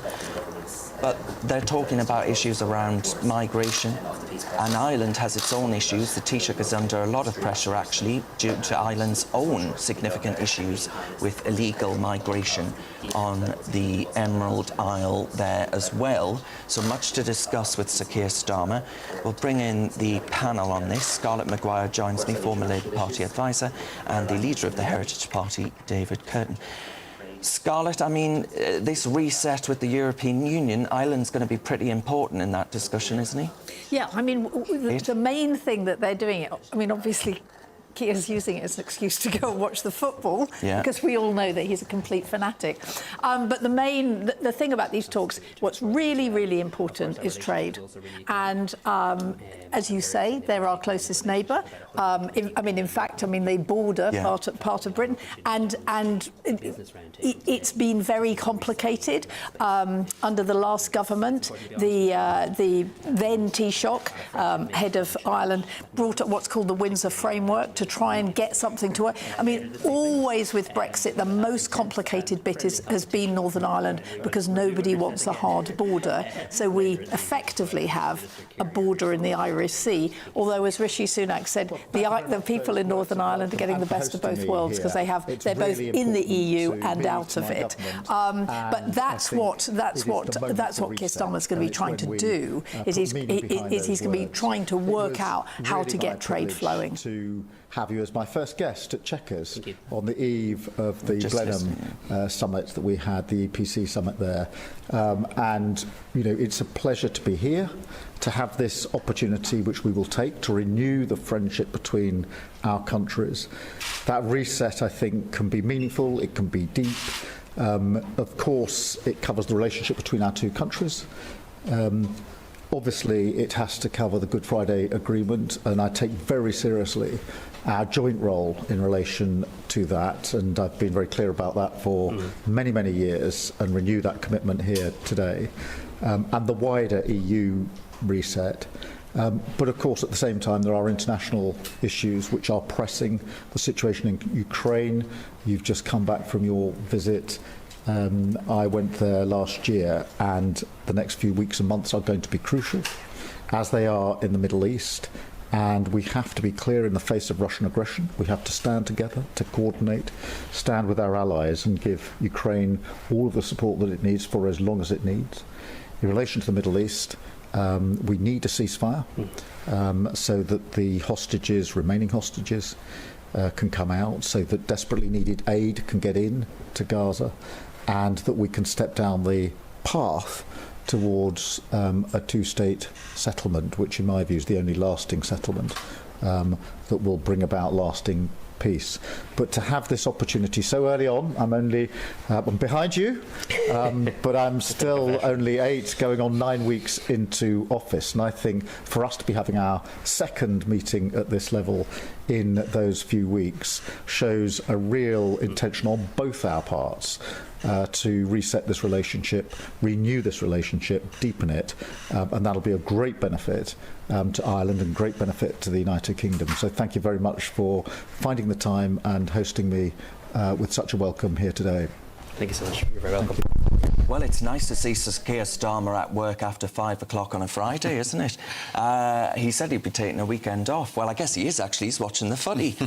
But I think we've got some shots of them actually holding up an England shirt and a shirt of the Republic of Ireland. We'll get those shots up for you in a second. But those pictures there, he is clearly determined to actually reset our relationship with the EU, David. I'm a bit worried and sceptical about what that means, to be perfectly frank. But I think it's obvious to anyone that followed the Brexit negotiations that you have to have the full support and backing of the European Council. That includes all of the members of the EU. So he's trying to pick them off piece by piece. That didn't work for Boris Johnson. No, I mean, the best thing for Ireland, to be honest, is that they come out of the European Union as well and enters into a customs agreement, a customs arrangement with the UK, and we could trade with each other. We already have a common travel area. We could have a common customs area, and that would benefit them. They went into the EU, I think, badly at the same time as we did in 1972, and they should come out with us as well, because that would benefit their economy, that would benefit trade between the UK and the Republic of Ireland, and then that would sort out all of the issues to do with Northern Ireland as well. So that was the shirts there. You had a Starmer and you had a Harris shirt for the Irish Premier and, of course, the Prime Minister of the United Kingdom. There it is. They've swapped shirts in that emerald green there, and, of course, the England shirt. Well, yeah, cheers, Keir. Now, predictions. Scarlett, you're a big footy fan. I'm not really, but I do think England's going to win. I do too. I would say 2-0. All right, OK. Well, I mean, that's what you want. You want a prediction. I can be wrong. Mystic Meg, I can Scarlett easily McGuire. be wrong. I'll go for some more excitement. I'll say more goals. Let's have 4-2. I think they stand a pretty good chance. Yeah. I really, really do. Look, I think the England football team is really, really excellent. Not as good, unfortunately, as the Spanish one, but better than the Irish.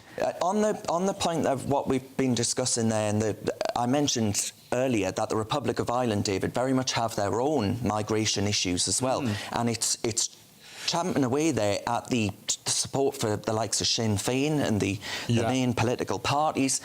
Now, do you think that that's an issue that they'll be discussing there? And I wonder if Ireland might well be saying, well, the Germans think Rwanda was onto something.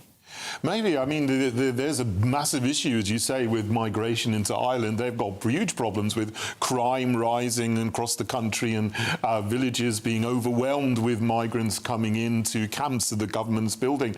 And this is a problem for the parties that are in power and have been in power.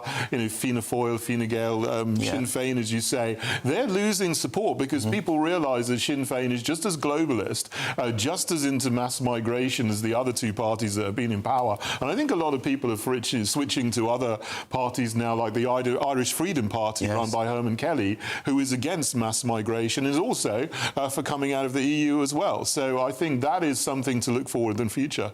Yeah, it's going to be interesting to watch, actually, because, you know, maybe we've got a bit more in common than perhaps some of us thought during the Brexit negotiations. Well, I think we've always had an awful lot in common with Ireland. I mean, I talk as somebody who's, you know, family comes from North. Well, my ancestors do too, funnily enough.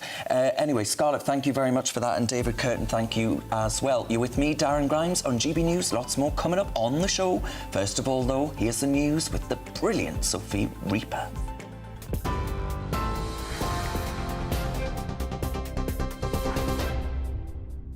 Thank you, Darren. Now it's time for your GB News headlines.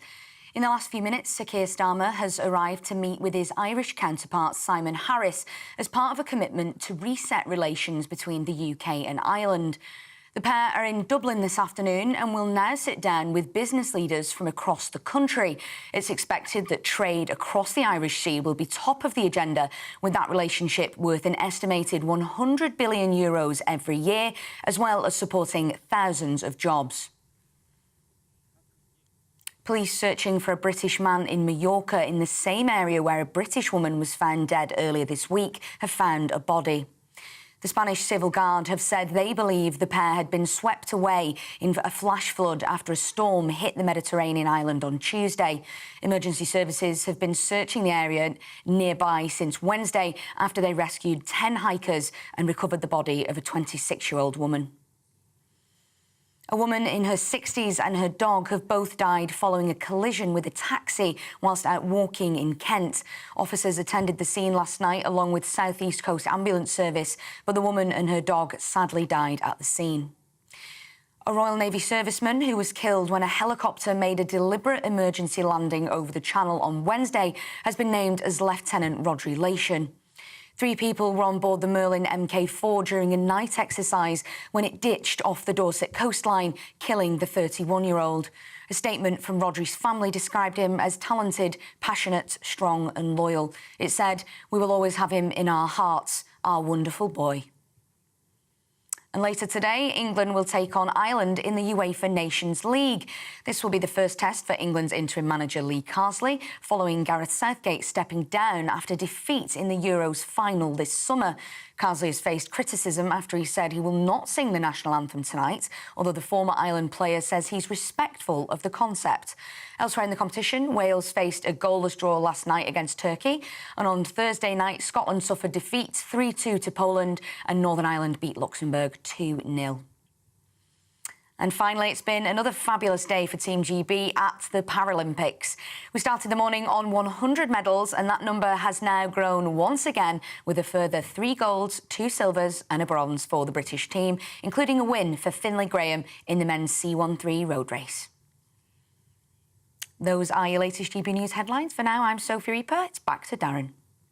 For the very latest GB News direct to your smartphone, sign up to News Alerts by scanning the QR code or go to gbnews.com/alerts.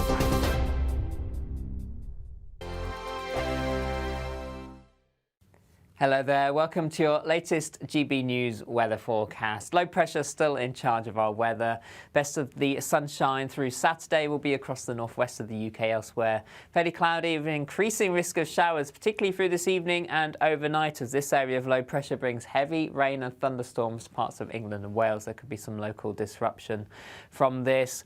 But for Saturday afternoon, best of the sunshine, Northern Ireland, much of Scotland, perhaps northwest England too. Temperatures rising into the mid-20s here, so well above average for the time of year. England and Wales generally cloudier with some showers around. Could be heavy across parts of the Midlands, Wales, and then later on southern coast of England. In any brighter spells, temperatures here reaching around 22 degrees. Now through into the evening time, you've still got some low cloud affecting northern and eastern parts of Scotland. This just starts to feed a little bit further inland as we go through the evening. Best of the sunshine across the west, temperatures around 20 degrees as we head to around 5-6 p.m, well above where they should be for the time of year. Similar for Northern Ireland, northwest England too. But for England and Wales, turning increasingly unsettled. Heavy showers, thunderstorms starting to develop. A Met Office warning in force across southern parts as we go through the evening and overnight. Some torrential downpours developing, some thunderstorms.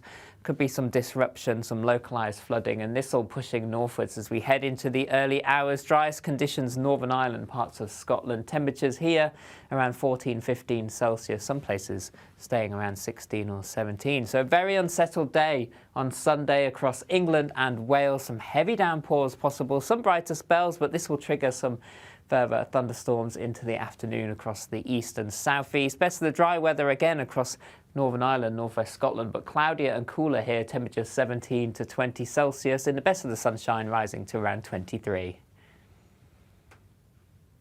Hi there, I'm Michelle Dewberry, and I'm going to take a second to tell you all about my show, Dubes & Co. We start off with the issues of the day. We then bring in both sides of the argument. We get rid of the disrespect, and then you throw me into the mix. And trust me, I'll tell it exactly how it is. And then, of course, the magic ingredient, you at home. We mix it all together, and what have we got? In my opinion, the best debate show in town. Monday to Friday, 6 till 7 on GB News, Britain's news channel. I'm Christopher Hope. And I'm Gloria Di Piero, bringing you PMQ's live here on GB News. Whenever Parliament is in session on a Wednesday at midday, we'll bring you live coverage of Prime Minister's questions. We'll be asking our viewers and listeners to submit the questions that they would like to put to the Prime Minister, and we'll put that to our panel of top politicians in our Westminster studio. That's PMQ's live here on GB News, Britain's news channel.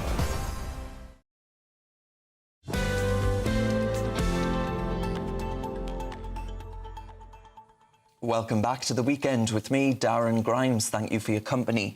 Now, the Home Office is facing criticism for refusing to disclose the cost of furnishing flats for asylum seekers. They've cited safety concerns and sensitivity around the issue. The Information Commissioner ruled in favour of keeping these costs secret, arguing that revealing them could put asylum seekers at risk of protests and harm. Critics, including Reform UK MP Lee Anderson, argue that taxpayers have a right to know how their money is being spent. So, asking that very question, do we have a right to know how our money is being spent?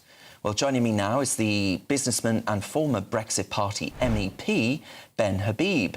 Ben, thank you very much for your company. Always a pleasure. Where are you at on that question?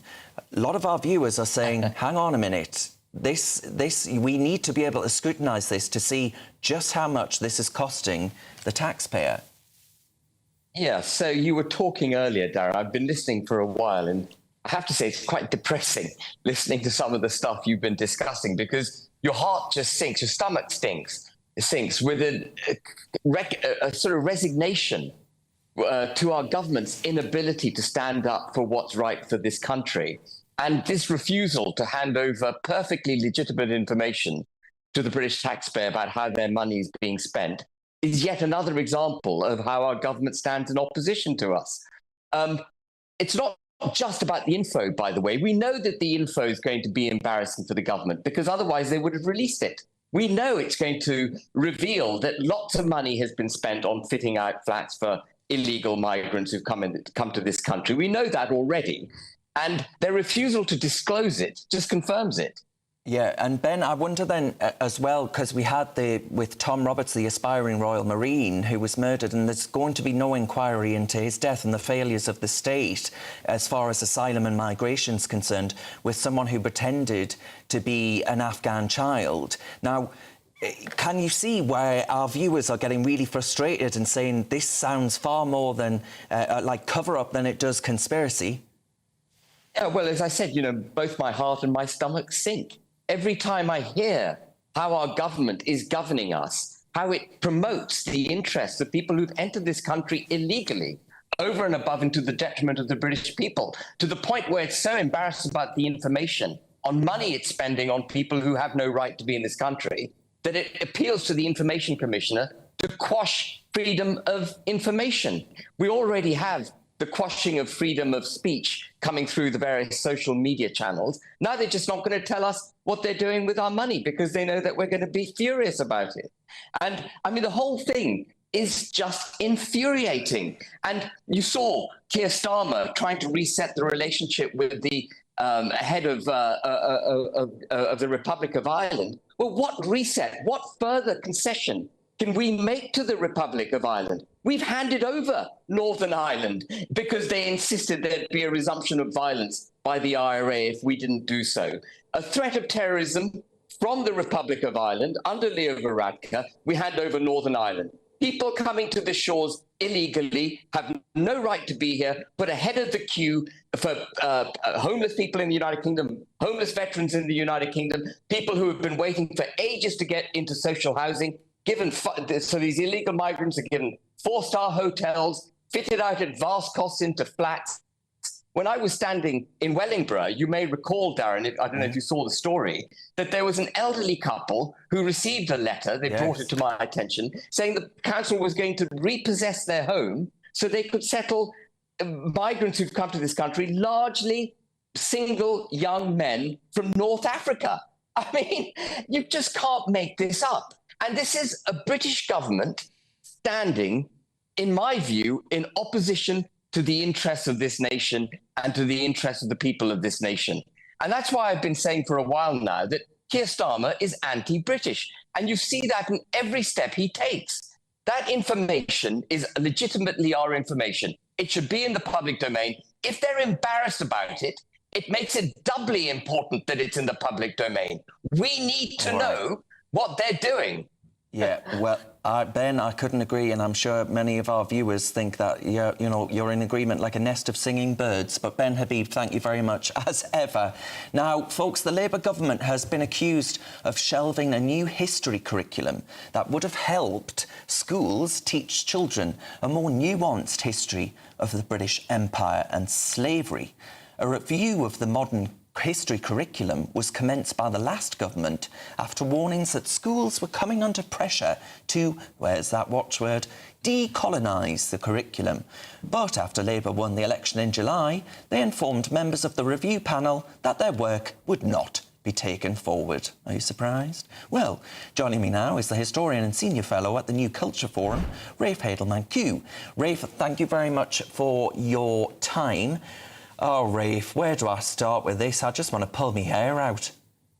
This is so outrageous, you know. I mean, every day now it seems as if Labour's sort of tightening its ideological grip on the country and on all of us. You know, we've had the chilling attacks on free speech and on legitimate criticism. We had that outrageous striking down of the Higher Education Free Speech Act, which was going to guarantee academic freedom at universities. And this is just as sinister, you know, because it's now turned its eyes on our schools and it's seeking to politicize the classroom by refusing to teach British history in a fair and balanced way. And I'm just sort of despairing. This is only 2 months into a Labour government. God only knows what's ahead for the next 5 years.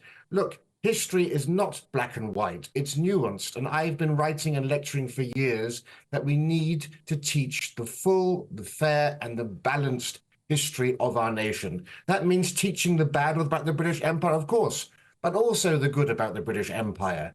That means teaching, of course, the horrors of slavery, but also teaching people that actually slavery was universal. The British came very late to it, and Britain and the West were unique in the abolition of the slave trade. And none of that, of course, is being now going to be taught to our children, it seems. I mean, it's utter madness. Why? And you have to ask yourselves, why would you not want your children to actually be taught the full story here? You know, when is more information, you know, worse than having less information? I think what we can really see here now from all of these things we've seen over the last 2 months is that Labour is hell-bent on prioritizing ideology over truth in our schools. And I think that should worry every parent. It should worry anyone who's actually, you know, I don't know, decent in this society, because essentially what they're doing is they're trying to indoctrinate our children. Now, we need to call it out for what it is. It's ideological subversion. And Rafe, I mean, you could argue, couldn't you, that actually this is responsible for the fact that we've seen the pride in this country actually go down, and it is primarily young people. So we're creating a new generation of young people that don't have pride in what Britain's done. And what Britain's done, I think, is pretty damn marvellous. But Rafe, we'll leave it there. Thank you very much for your time. I do appreciate it, as ever. Now, we're going to discuss this with the former Labour advisor, Scarlett Maguire, and leader of the Heritage Party, David Curtin. Scarlett, brief comment from you, if you would. This is complete and utter rubbish, right? What is happening is that there's going to be a review of the curriculum, the whole curriculum, by the Department of Education, because actually what Bridget Phillipson, who's the Education Secretary, said in the manifesto is she wants to change the curriculum, because at the moment the curriculum is far too academic, right? And it leaves out drama, quite a lot of sport, music and the arts. And so what they're doing is they're putting all of this into a big review. There is absolutely no question about having some ideology. If anything, what she wants is for schools to be able to teach what they want, rather than for governments to tell them what they do. I mean, and that's what's happening. And all of this is just Kemi Badenoch wanting to be leader of the Conservative Party, saying, my idea's been ditched, isn't this terrible? David, a very brief comment from you, if you would. I mean, there's a reason why schools haven't been left to do it themselves, because actually there are a lot of activists within the education sector. Right. This is very, very damaging. I was a teacher for a long time before I got into politics, but I wasn't an activist. I was just teaching science. But there are a lot of activists, particularly in subjects like history, and they want to get in to teach children that Britain is bad. They want to break the transmission of positive, feelings towards our own country, towards transmission of values between parents and children, and teach that everything about the past in Britain was bad. There's slavery, slavery, slavery. And like you said, not teach children that actually Britain was the first large country to stop and abolish slavery. Look, children need to learn this as well. Let's not attack teachers, right? No. Right. Let's attack the Labour government. Good idea. And this is coming from them. All right. The Labour government is trying to help teachers to teach. But this is part of a review. This has got nothing to do with ideology. This is about reviewing the curriculum. No, the Labour is ideological and teachers are ideological. Hey, we need could to go get on rid and of on them. with that. We could go on and on with that. But Scarlett and David there, thank you very much to my panel. Leader of the Heritage Party, of course, David is, and the former Labour advisor, Scarlett Maguire there. You're with me, Darren Grimes, on GB News. Lots more coming up on the show. As we approach the 2nd anniversary of the death of our late and great Her Majesty Queen Elizabeth II, we'll be discussing Her Majesty's legacy, as well as what actor Sir Ian McKellen had to say about her. Rude, in my opinion. All of that and more to come. You're with GB News, Britain's news channel.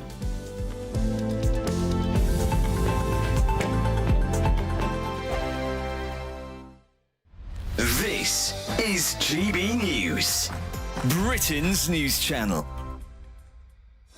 Michael found the recipe for success without going to university. Instead, he went looking for answers inside of a kitchen. The 22-year-old has just finished a level 2 course in professional cookery at UCB, a college in Birmingham. When I started UCB, I was expecting to be so intense from day one, but it's not. It sort of builds up, so to the point where you get comfortable. And building that comfort is a huge part of becoming a chef, because you need to be comfortable being in your own skin. This week, tens of thousands of students get their A-level results. The college wants them to remember university isn't the only option after school, and West Midlands Mayor Richard Parker agrees. University is the right route for lots of our young people, but there are other pathways to getting access to qualifications that will give young people the skills they need to succeed in life. Further education principal Rosa Wells says apprenticeships and technical courses are also great routes to a career. Here at University College Birmingham, we offer vocational courses. These are hands-on technical courses that can give people a different opportunity, something different to school. So we've got brilliant facilities that really give students industry standard training. A skills shortage across the UK means youngsters learning trades are desperately needed. 36% of job vacancies are due to shortages. The Labour government's new body, Skills England, has been created to bring training providers and businesses together with local and national authorities plus unions to target trade gaps and regional requirements. Michael's now finishing his qualification. Where he goes next is down to him. GB News, the People's Channel. Tune in to Friday Night Live with me, Mark Dolan. GB News royalty with your perfect start to the weekend. Lucky us. Feisty and fearless guests. Well, I'm a normal person, so ask me. Honest opinions that raises more questions than a Gary Barlow tax return. And a few surprises along the way. Might be cold in this studio. That is Friday Night Live with me, Mark Dolan. 8 to 9 only on GB News, the People's Channel, Britain's news channel. Are the newspapers getting you down? My wife didn't divorce me that month. Struggling to separate the wheat from the chaff? I know that it's a bit of a circus at the best of times. Well, don't worry. Headliners has got you covered. We'll take the burden of reading the day's news, and if we get depressed, who cares? It's an occupational hazard, frankly. That's Headliners on GB News from 11 p.m. till midnight, and the following morning, 5 till 6 a.m. on GB News, the comedy channel. Nah, just kidding. Britain's news channel.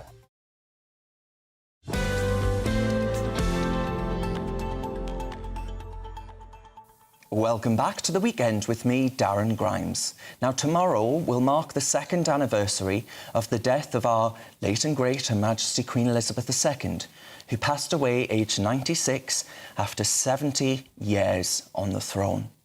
It was great testament to her popularity that 4 billion people tuned in to watch her state funeral, and members of the public queued for over 12 hours. You remember those queues?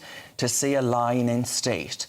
But how should we view her legacy 2 years on from her death, and how will we, as a nation, be remembering her tomorrow? Well, joining me now is the royal commentator, Richard Fitzwilliams.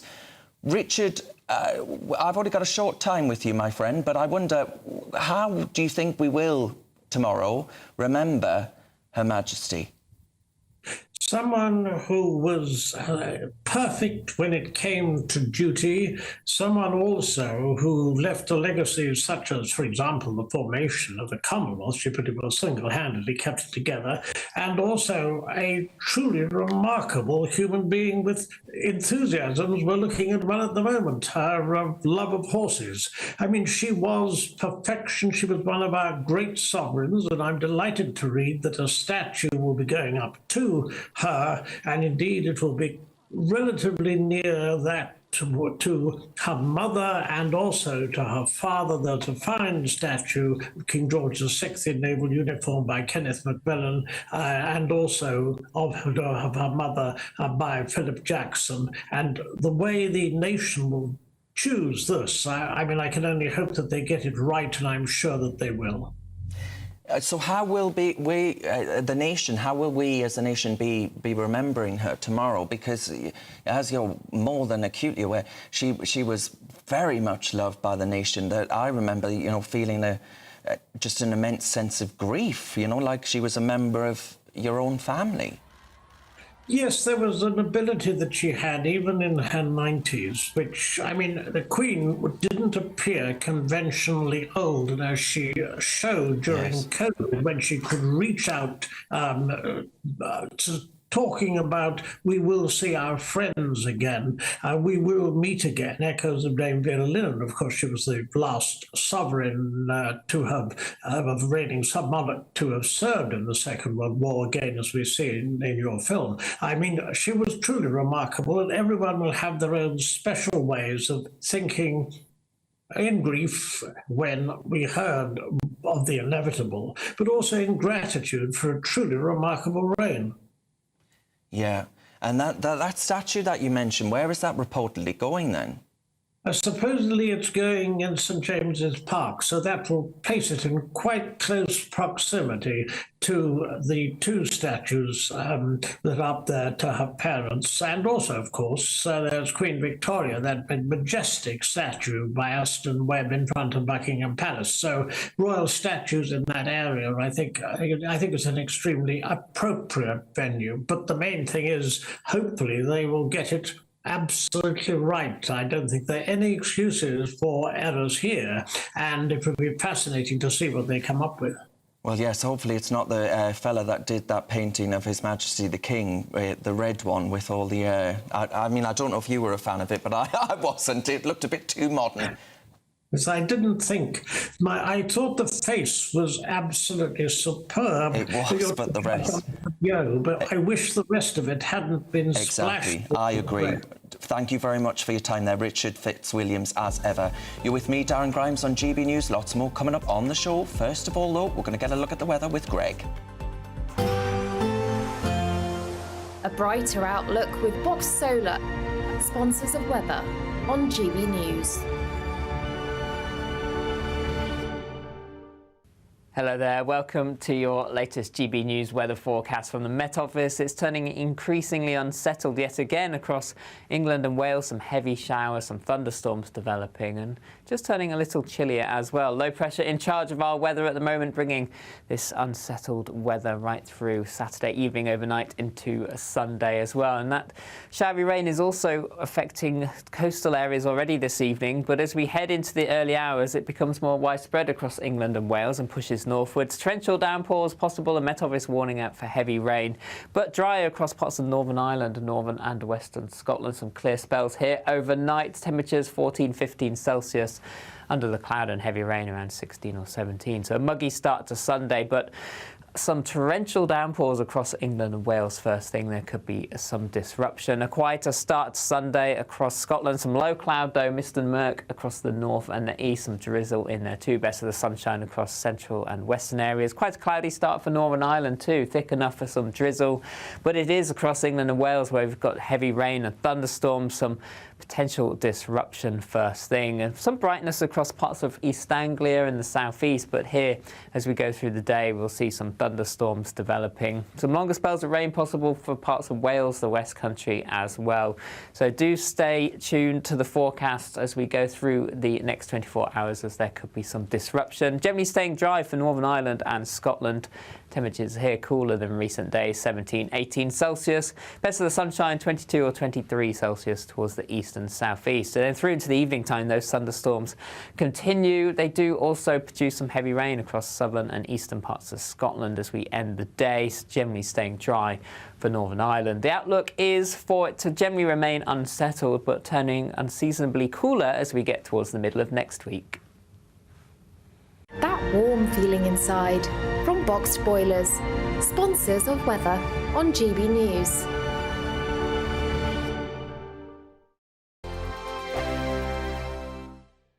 You can be the look. Join me, Camilla Tominey, for a frank and honest discussion with those in power that cuts through the spin and gets to the heart of the issues shaping our nation. You haven't confirmed that you want to stand as leader, but you haven't ruled it out either. This report basically says that he's not fit to stand trial. Is he indecisive?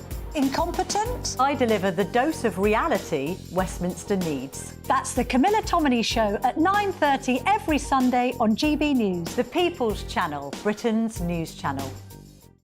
Hi there, I'm Michelle Dewberry, and I'm going to take a second to tell you all about my show, Jubes & Co. We start off with the issues of the day. We then bring in both sides of the arguments. We get rid of the disrespect. And then you throw me into the mix. And trust me, I'll tell it exactly how it is. And then, of course, the magic ingredient, you at home. We mix it all together, and what have we got? In my opinion, the best debate show in town. Monday to Friday, 6 till 7 on GB News, Britain's news channel. Are the newspapers getting you down? My wife didn't divorce me that month. Struggling to separate the wheat from the chaff? I know that it's a bit of a circus at the best of times. Well, don't worry, Headliners has got you covered. We'll take the burden of reading the day's news, and if we get depressed, who cares? It's an occupational hazard, frankly. That's Headliners on GB News from 11 p.m. till midnight, and the following morning, 5 till 6 a.m. on GB News, the comedy channel. Nah, just kidding. Britain's news channel. Mark Dolan tonight is your weekend dose of news, debate and entertainment. This sounds like a wild conspiracy theory. Don't miss my big opinion. Mark meets at my take at 10. Democracy is a funny old thing. And we don't do boring, not on my watch. I just won't have it. Let's go and get another glass of that bubbly. You've earned it. That's Mark Dolan tonight, Saturday and Sunday, 9 to 11, only on GB News, the People's Channel, Britain's news channel.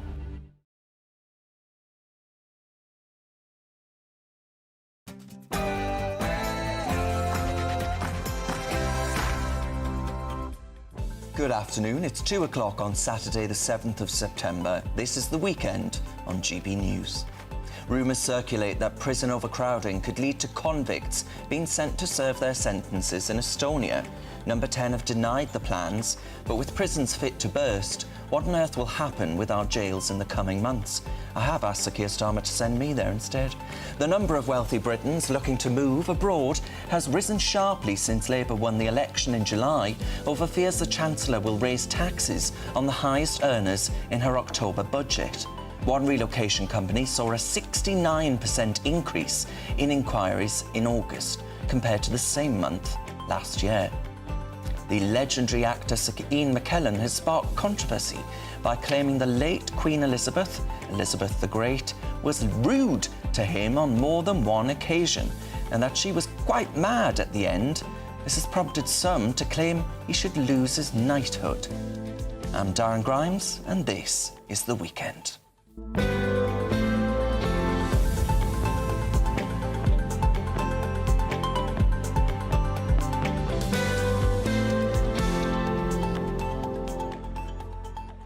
Now, as you well know, this show is nothing without you and your views. Let me know your thoughts on all of the stories we'll be discussing today by visiting gbnews.com/your say and join the conversation there. A lot of you animated about what's going on in our schools in that last conversation.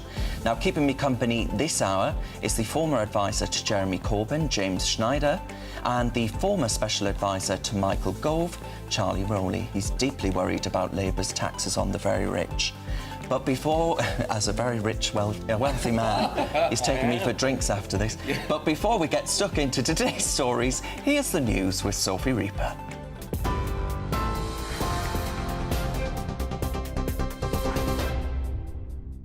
Thank you, Darren. Now it's time for your latest headlines. In the last hour, Sir Keir Starmer has arrived to meet with his Irish counterpart Simon Harris as part of a commitment to reset relations between the UK and Ireland. The pair are in Dublin this afternoon and will now sit down with business leaders from across the country. It's expected that trade across the Irish Sea will be top of the agenda, with that relationship worth an estimated €100 billion every year, as well as supporting thousands of jobs. It's a pleasure to be here, to have this opportunity, which we will take, to renew the friendship between our countries. That reset, I think, can be meaningful, it can be deep. Of course, it covers the relationship between our two countries. Obviously, it has to cover the Good Friday Agreement, and I take very seriously our joint role in relation to that, and I've been very clear about that for many, many years, and renew that commitment here today. And the wider EU reset. Police searching for a British man in Mallorca, in the same area where a British woman was found dead earlier this week, have found a body. The Spanish Civil Guard have said they believe the pair had been swept away in a flash flood after a storm hit the Mediterranean island on Tuesday. Emergency services have been searching the area since Wednesday after they rescued 10 hikers and recovered the body of a 26-year-old woman. A woman in her 60s and her dog have both died following a collision with a taxi whilst out walking in Kent. Officers attended the scene last night along with South East Coast Ambulance Service, but the woman and her dog sadly died at the scene. A Royal Navy serviceman who was killed when a helicopter made a deliberate emergency landing over the Channel on Wednesday has been named as Lieutenant Rodri Lation. 3 people were on board the Merlin Mk4 during a night exercise when it ditched off the Dorset coastline, killing the 31-year-old. A statement from Rodri's family described him as talented, passionate, strong and loyal. It said, "We will always have him in our hearts, our wonderful boy." The SNP has called on the Prime Minister to U-turn on plans to cut winter fuel payments. Research has shown that close to 1 million pensioners in Scotland received the payments between 2022 and 2023. But under new plans by the Labour government, 87% of those would lose that financial support. More heavy rain is expected across the UK today, with many still at the risk of flooding. The Met Office has said a new band of heavy and thundery rain will arrive on the south coast today and will make its way north overnight. Britain's Jack Draper has crashed out of the US Open after being sick 4 times during his semi-final. The Brit had hoped to emulate the likes of Andy Murray and Emma Raducanu by taking the title, but was ultimately beaten by Yannick Sinner. Draper cited issues with anxiety as the reason for his exit from the competition, describing it as the worst feeling ever. I had chances here and there and I didn't take them, and obviously when you play the best players in the world you need to do that. And yeah, I obviously wasn't feeling my best and struggled at certain periods of the match, especially towards the end. But you know, Yannick beat me fair and square. He was too strong for me today. Later today, England will take on Ireland in the UEFA Nations League. This will be the first test for England's interim manager Lee Carsley, following Gareth Southgate stepping down after defeat in the Euros final this summer. Carsley's faced criticism after he said he will not sing the national anthem tonight, although the former Ireland player says he's respectful of the concept. Elsewhere in the competition, Wales faced a goalless draw last night against Turkey, and on Thursday night, Scotland suffered a 3-2 defeat to Poland, whilst Northern Ireland beat Luxembourg 2-0.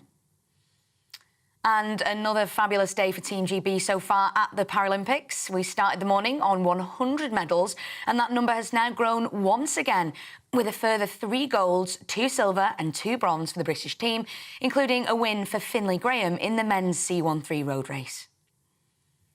Those are your latest GB News headlines. For now, I'm Sophie Reaper. More from me in half an hour.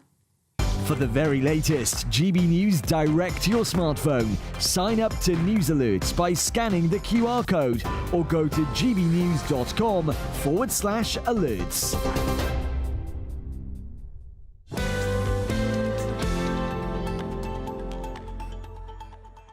Thank you very much, Sophie. Let's get stuck into today's topic, shall we? Estonia's Justice Minister has confirmed that her country is considering housing British criminals in one of its jails after holding talks with the UK's Justice Secretary, Shabana Mahmood. This comes as it was revealed that the prison population in England and Wales has reached a record high. And in a further attempt to reduce prison overcrowding, Sir Keir Starmer is reportedly planning to free domestic abusers as part of the government's early release scheme. These include one man who was jailed after strangling his partner and breaking her jaw. It must be said that Sir Keir Starmer has distanced himself from a deal with Estonia, with his spokesperson saying the government is making no such plans or announcements in relation to Estonian prison places. What is a politician's promise worth these days? We shall see. Let's discuss it with the former advisor to Jeremy Corbyn, James Schneider, and the former Conservative advisor, Charlie Rowley. Charlie, do you think this is a laudable plan? Because your lot didn't sort out the prison crisis, did they?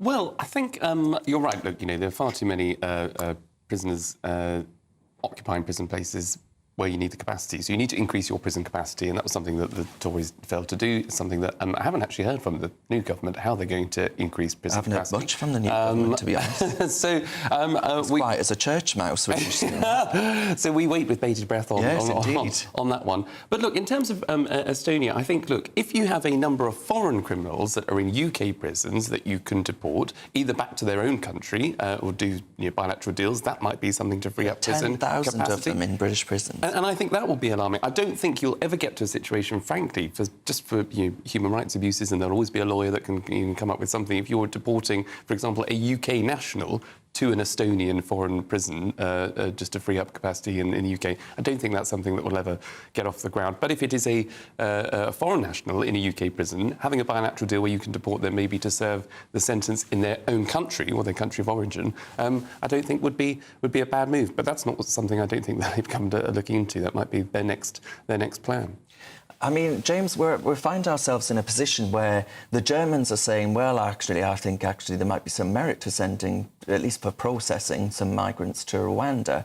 And then the UK government is saying, well, that Rwanda stuff, a bit barbaric, can't do that. What I will do, though, is send prisoners to Estonia, potentially. Well, they said that they're not doing that. But, and I also saw in the quote that apparently it was a plan of the previous government. I had never heard about it until the Estonian minister spoke about it. I think it was yesterday. I would quite like to know why Estonia has such a low crime rate. And well, probably because they've not got so many migrants. That might be one thing. Yes, I probably don't think that that's it. There were 10,000 of them in prisons, and there were only about 80,000, 90,000 prison places overall. Right.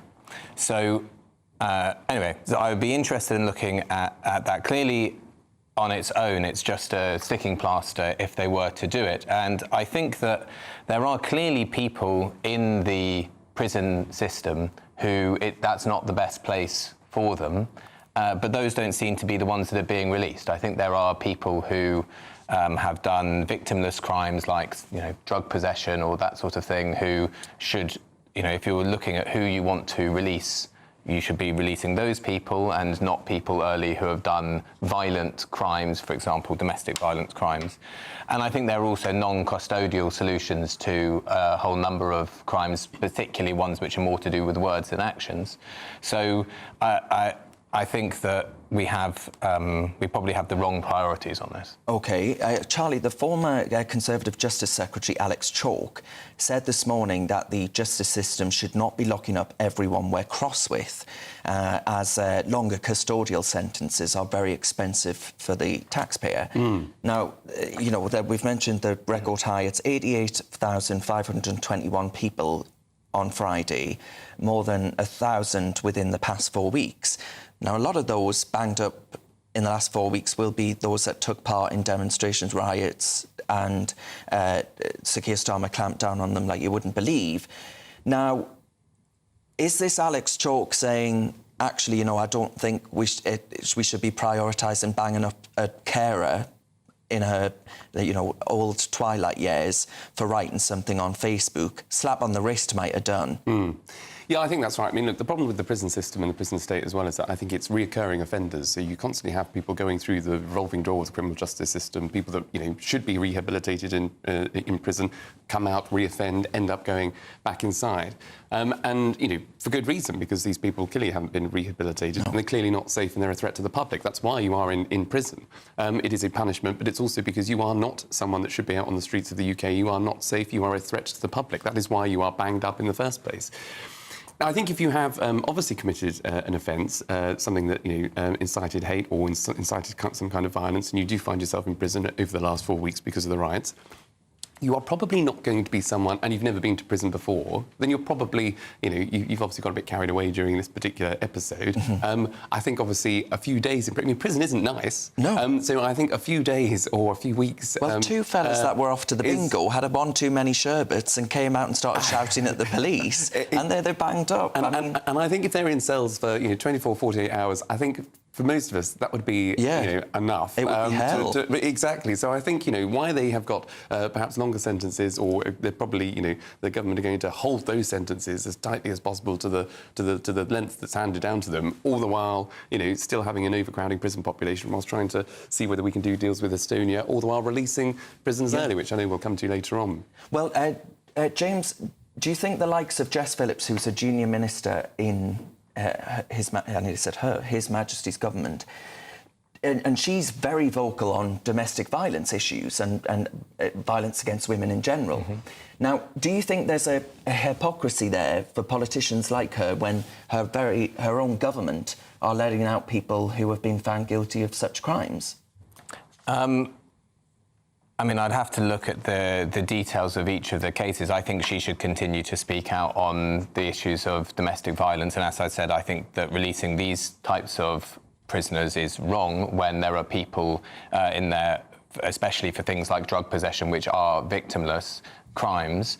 They shouldn't be in there if you're released, and they should be released as opposed to these people who've served part of their terms and less than the portion of their terms that they would ordinarily serve. This is apparently some temporary measure.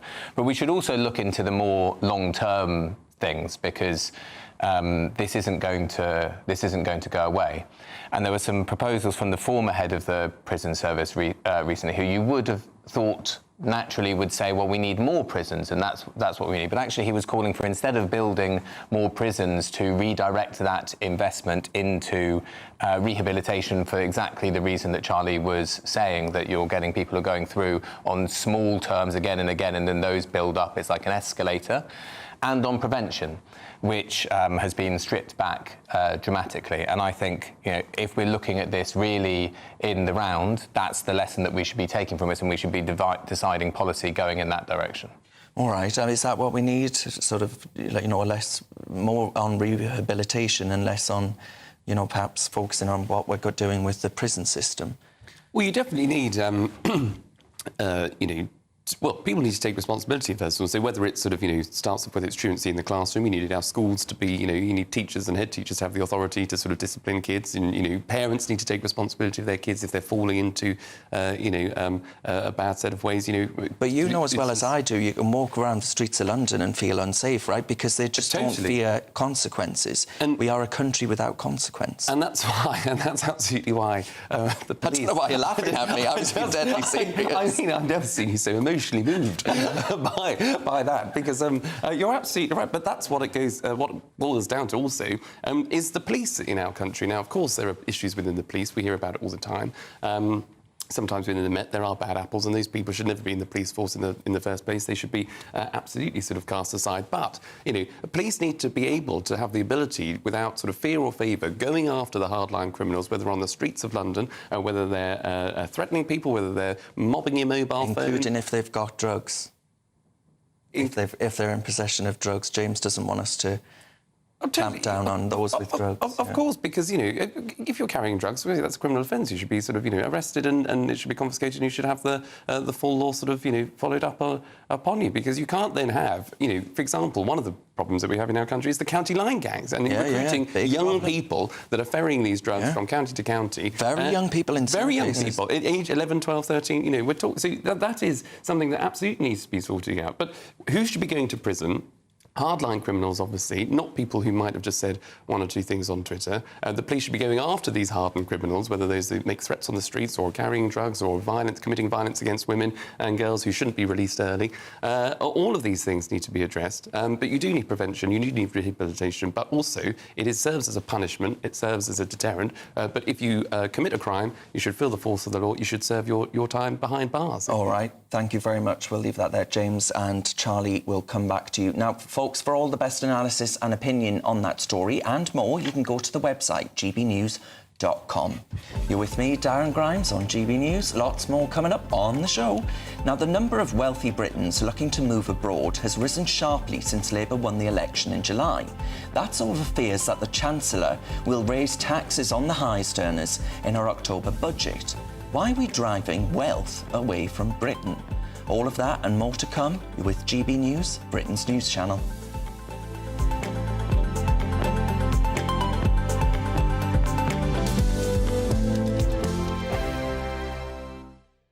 Sunday with Michael Portillo from 11, only on GB News.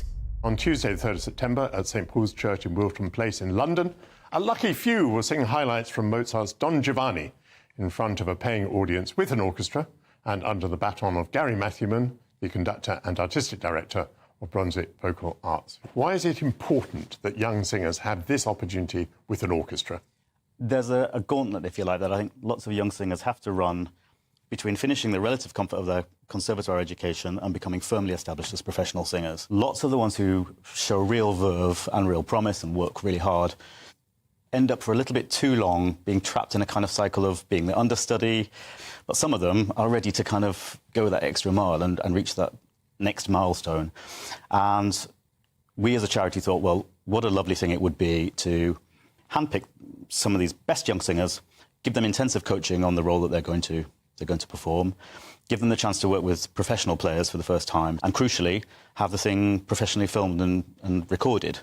Because the first question all young singers are asked when they meet somebody influential now is, well, what's your website? You have coached the singer, coaching the singer either towards a recital or towards their performance, their part in an opera. Tell me a little bit about that process. It's a case of asking them questions which make them bring a character to life, so that when an audience member witnesses this person singing, they don't just think, oh, that's a pretty noise. They think, oh, there's something going on here that I recognise. And especially in a context like this, which is related, I think, to when people sing recitals. Say they sing 20 songs in that one evening, they've got to present 20 roles, 20 mini operatic roles, if you like. And we need to see the change in their bearing. We need to see the change in their approach to the text, as well as to the kind of the technical focus of their singing and how they produce sound. GB News, the People's Channel. Every Saturday, 10 till 12, we'll bring you all of the news that you need to know. We'll also remind you that there is so much to smile about. It's my favourite time of the week. I get to relax, enjoy some light-hearted stories, and let Ellie teach me about fashion too. That's Saturday Morning Live, every Saturday, 10 till 12. Only on GB News, Britain's news channel. In the GB Newsroom, we bring you the news as it happens. With our team of dedicated journalists across the UK, we're ready to keep you up to date with what's happening every half an hour, every single day. Bulletins here on GB News, the People's Channel, Britain's news channel. If you want your news to be straight talking... This is a nightmare for the Conservatives again. Down to earth. It's not just Nottingham where this is happening, is it? And most importantly, honest. Hard-working, middle-class taxpayers, they'll get their book thrown at them. Then catch me, Martin Daubney, Monday to Friday, 3 till 6 p.m. on GB News, Britain's news channel.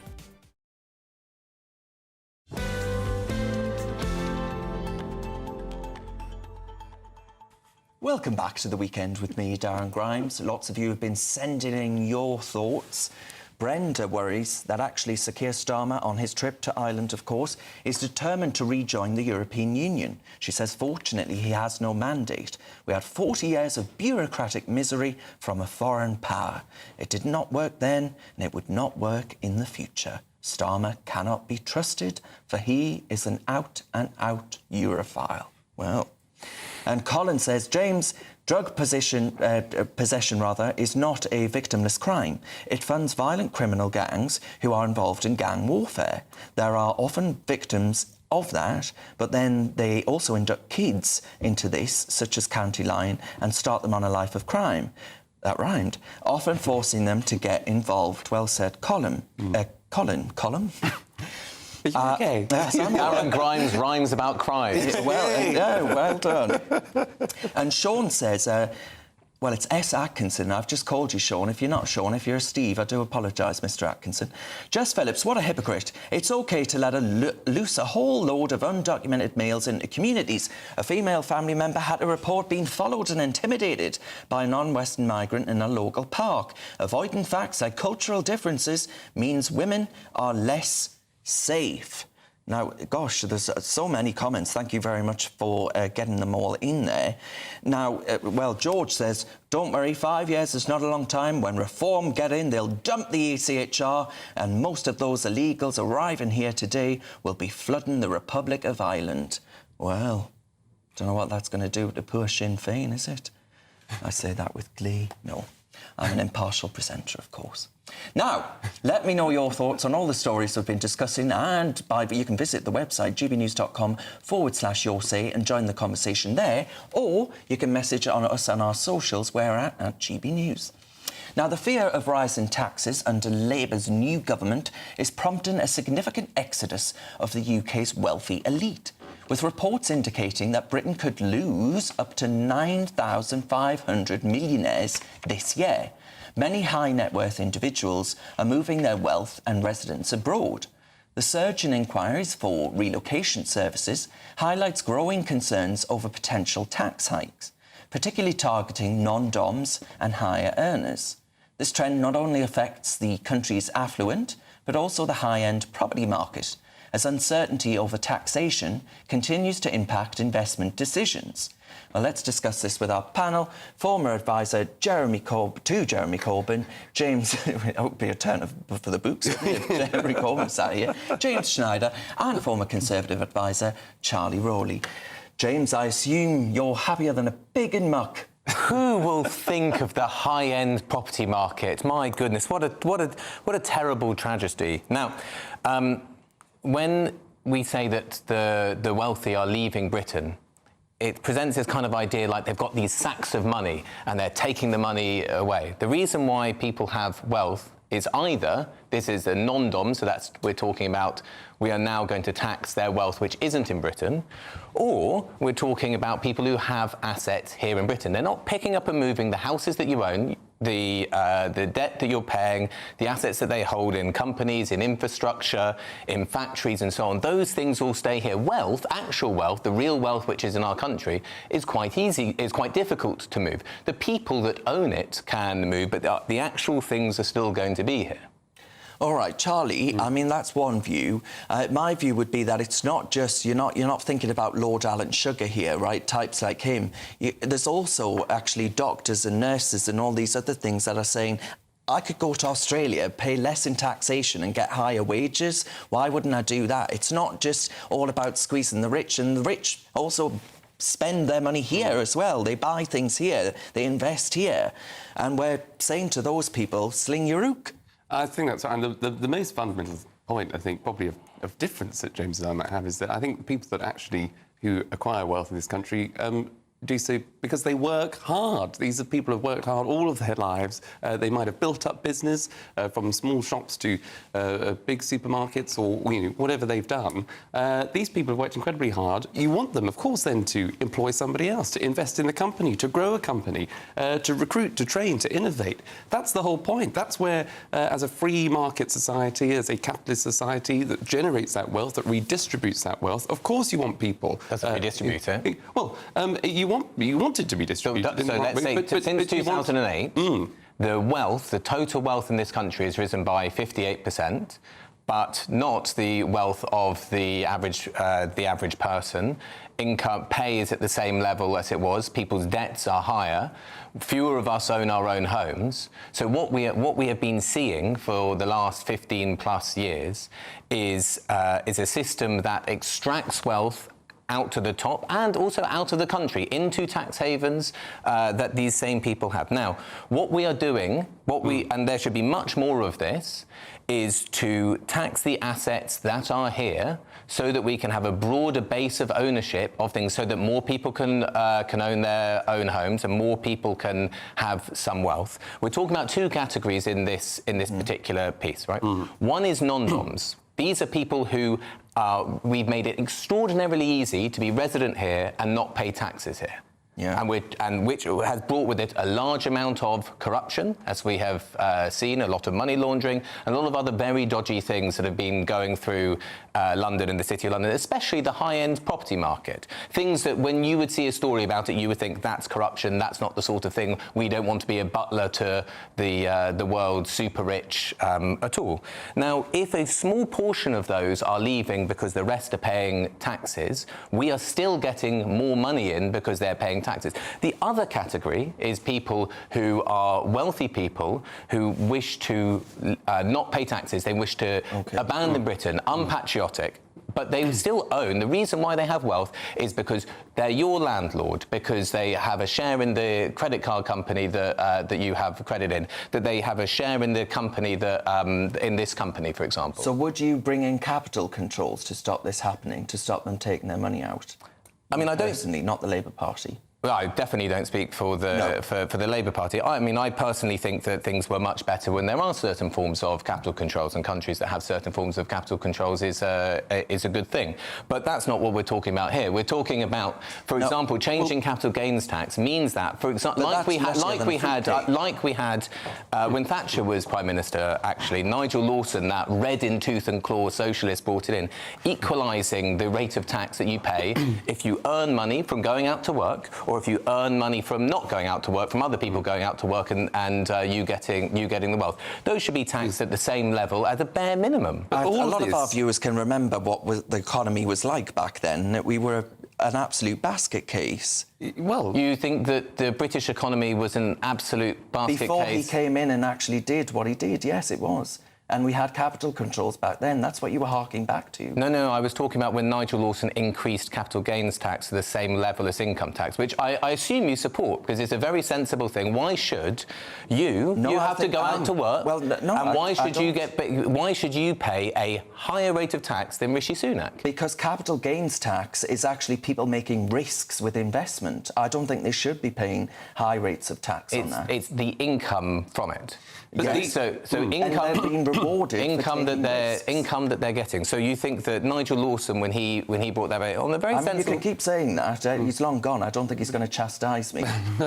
Well, he might. But more tax. He might. He could be watching now. He could send an angry letter. More tax and higher tax is not the answer, because you put your finger on it, Darren. You know, this drain of talent where you can go to Australia if you're a nurse. We need to recruit more doctors and nurses. We need to pay them well. We need to make sure that they stay within the system and not feel the need to. Do you support increasing nurses' pay? Do you support the Royal College of Nurses and increasing nurses' pay? I do not support the crazy idea of the unions sort of suggesting that any public sector workers should be receiving a 30+% pay increase at a time when everybody's had to have their taxes increased because of things like train COVID. Drivers. And I don't believe that that's right. So nurses had a year-on-year pay cut since 2010. I think doctors and nurses would actually quite rather to see pensioners actually make sure that their taxes were lower, kept warm this winter, not have their fuel allowance taken away and end up in hospital that they'll end up having to look after. I would rather see the winter fuel allowance kept, absolutely. Well, there we go. One glorious point of agreement. Of course the winter fuel allowance should be kept. Do you know how you could do it?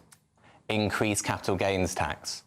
And then have Rishi Sunak pay the same rate of taxation as the three of us. But this is the socialist playbook. They said the same. The Nigel Lawson socialist in playbook. Venezuela, they said the same things in Venezuela. Let's nationalise the companies. Let's actually bring in this new tax regime. Let's fleece the rich. The rich all left, and now people don't have electricity or basic medicines. It's absolute mad. It is the politics of envy. If you continue just to go after the top who do bring in wealth, who do generate the jobs, who do run the companies. We'll come back to it, James, I promise. We've got to go to the news bulletins now. You're with me, Darren Grimes on GB News. Lots more coming up on the show. First of all, though, it's your bulletins with Sophie Reaper.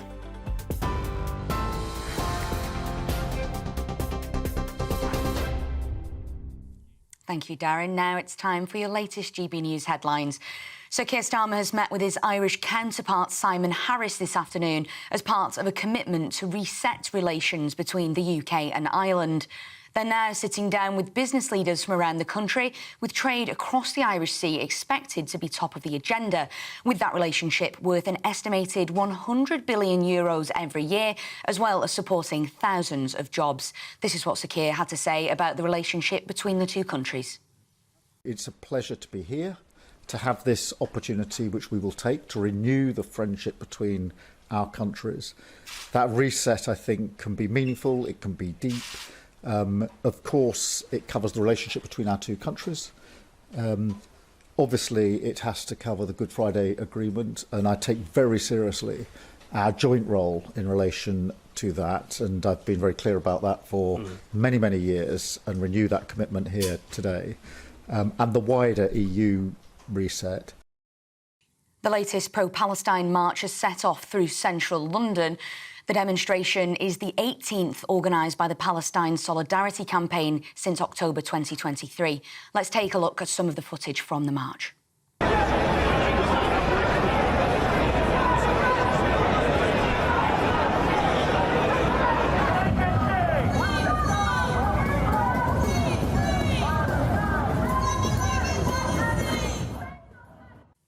Police searching for a British man in Mallorca in the same area where a British woman was found dead earlier this week have found a body. The Spanish Civil Guard have said they believe the pair had been swept away in a flash flood after a storm hit the Mediterranean island on Tuesday. Emergency services have been searching the area near the Tramunta Mountains since Wednesday. And later today, England will take on Ireland in the UEFA Nations League. This will be the first test for England's interim manager Lee Carsley, following Gareth Southgate stepping down after defeat in the Euros final this summer. Carsley has faced criticism after he said he will not sing the national anthem tonight, although the former Ireland player says he's respectful of the concept. Elsewhere in the competition, Wales faced a goalless draw last night against Turkey, and on Thursday night, Scotland lost 3-2 to Poland, and Northern Ireland beat Luxembourg 2-0. And finally, some positive news to finish on. It's been another brilliant day for Team GB so far at the Paralympics. We started the morning on 100 medals, and that number has now grown once again, with a further 3 golds, 2 silvers and 2 bronzes for the British team, including a win for Finlay Graham in the men's C13 road race. Those are your latest GB News headlines. That's all from me, but Tatiana Sanchez will have more in half an hour. For the very latest GB News direct to your smartphone, sign up to News Alerts by scanning the QR code or go to gbnews.com/alerts.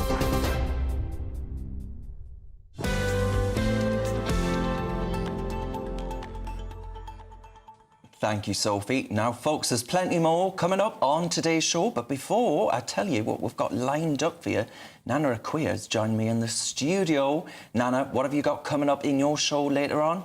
Well, OK, so there's loads happening. We're going to, in my niggle, which is my monologue, I'm going to ask you, I mean, who's in charge? Is it the Labour Party, as in the elected ministers, or is it actually the unions? Because the first thing they did when they came into power, of course, was dish out a load of money to the union members, but now the unions have actually stepped in over the winter fuel allowance, and they're not having it. In fact, because a lot of the unions, including the PCS, which look after civil servants, they're saying that actually pensioners really need the money. So could the unions be the ones that step in?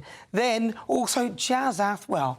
Why has it gone so quiet on the Labour benches about the biggest landlord in the Commons, who happens to be a Labour MP, who's flouted his own licence and, of course, is a landlord from hell? So we're going to be finding more about that. And also the Home Office. What are they trying to hide? Why are they not telling us more about how much they're spending on migrants who come here illegally? All right, gosh, Nana, lots to get through. We'll see you in a sec. Lots more coming up on this show. We'll be heading over to the west coast of Scotland to learn more about a Viking festival taking place in the town of Largs, the site of the last mainland battle between Scottish and Norse warriors. Charlie Rowley will explain all of that and more to come. I'm Darren Grimes, and you're with GB News, Britain's news channel. Hello there, welcome to your latest GB News weather forecast. Low pressure still in charge of our weather. Best of the sunshine through Saturday will be across the northwest of the UK. Elsewhere, fairly cloudy with an increasing risk of showers, particularly through this evening and overnight, as this area of low pressure brings heavy rain and thunderstorms to parts of England and Wales. There could be some local disruption from this. But for Saturday afternoon, best of the sunshine, Northern Ireland, much of Scotland, perhaps northwest England too. Temperatures rising into the mid-20s here, so well above average for the time of year. England and Wales generally cloudier with some showers around. Could be heavy across parts of the Midlands, Wales, and then later on southern coast of England. In any brighter spells, temperatures here reaching around 22 degrees. Now through into the evening time, we've still got some low cloud affecting northern and eastern parts of Scotland. This just starts to feed a little bit further inland as we go through the evening. Best of the sunshine across the west, temperatures around 20 degrees as we head to around 5-6 p.m, well above where they should be for the time of year. Similar for Northern Ireland, northwest England too. But for England and Wales, turning increasingly unsettled. Heavy showers, thunderstorms starting to develop. A Met Office warning in force across southern parts as we go through the evening and overnight. Some torrential downpours developing, some thunderstorms. Could be some disruption, some localised flooding, and this all pushing northwards as we head into the early hours. Driest conditions, Northern Ireland, parts of Scotland. Temperatures here around 14-15 Celsius, some places staying around 16 or 17. So a very unsettled day on Sunday across England and Wales. Some heavy downpours possible, some brighter spells, but this will trigger some further thunderstorms into the afternoon across the east and southeast. Best of the dry weather again across Northern Ireland, northwest Scotland, but cloudier and cooler here. Temperatures 17 to 20 Celsius. In the best of the sunshine, rising to around 23. Join me, Nana Akweer, for an informative, interactive news programme with a difference. It's fun. No, he didn't say that, Dave.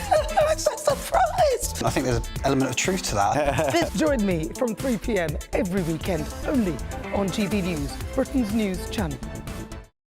We're proud to be GB News, the People's Channel. And as you know, we always love to hear your views. Now, there's a new way of getting in touch with us at gbnews.com/your say. By commenting, you can be part of a live conversation and join our GB News community. You can even talk to me, Bev Turner, or any of the members of the GB News family. Join me, Neil Oliver, every Sunday night at 6 p.m. on GB News. And if an hour is not nearly enough for you, go to gbnews.com for special extended episodes online every Friday at 9 p.m, where we can truly get into the nitty-gritty of what's going on. GB News, Britain's news channel.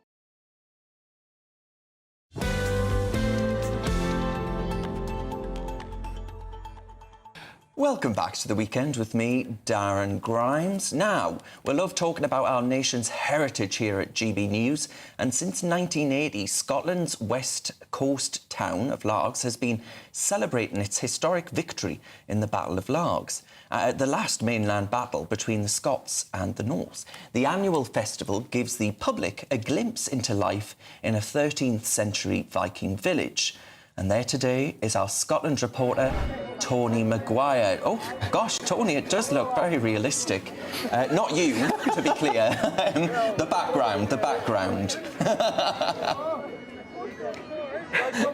Good afternoon. Yeah, well, so I've been here at this Viking village down in Largs all day, and obviously the Vikings hold a very special place in the hearts of locals here because 1261, well, that was when a raft of boats, longboats, who planned to come over from Norway to pillage the west coast of Scotland. Well, a storm washed them ashore here right into the hands of a waiting Scots army, and of course the Scots then claimed victory over that raiding party, and that indeed was, as you say, like the last mainland raid in Scotland. And only a few years later, well, the Vikings signed the Treaty of Perth, and that then returned the Isle of Man and the Western Isles back to the Kingdom of Scotland, and that brought us a little bit closer to the map of Scotland that we know today.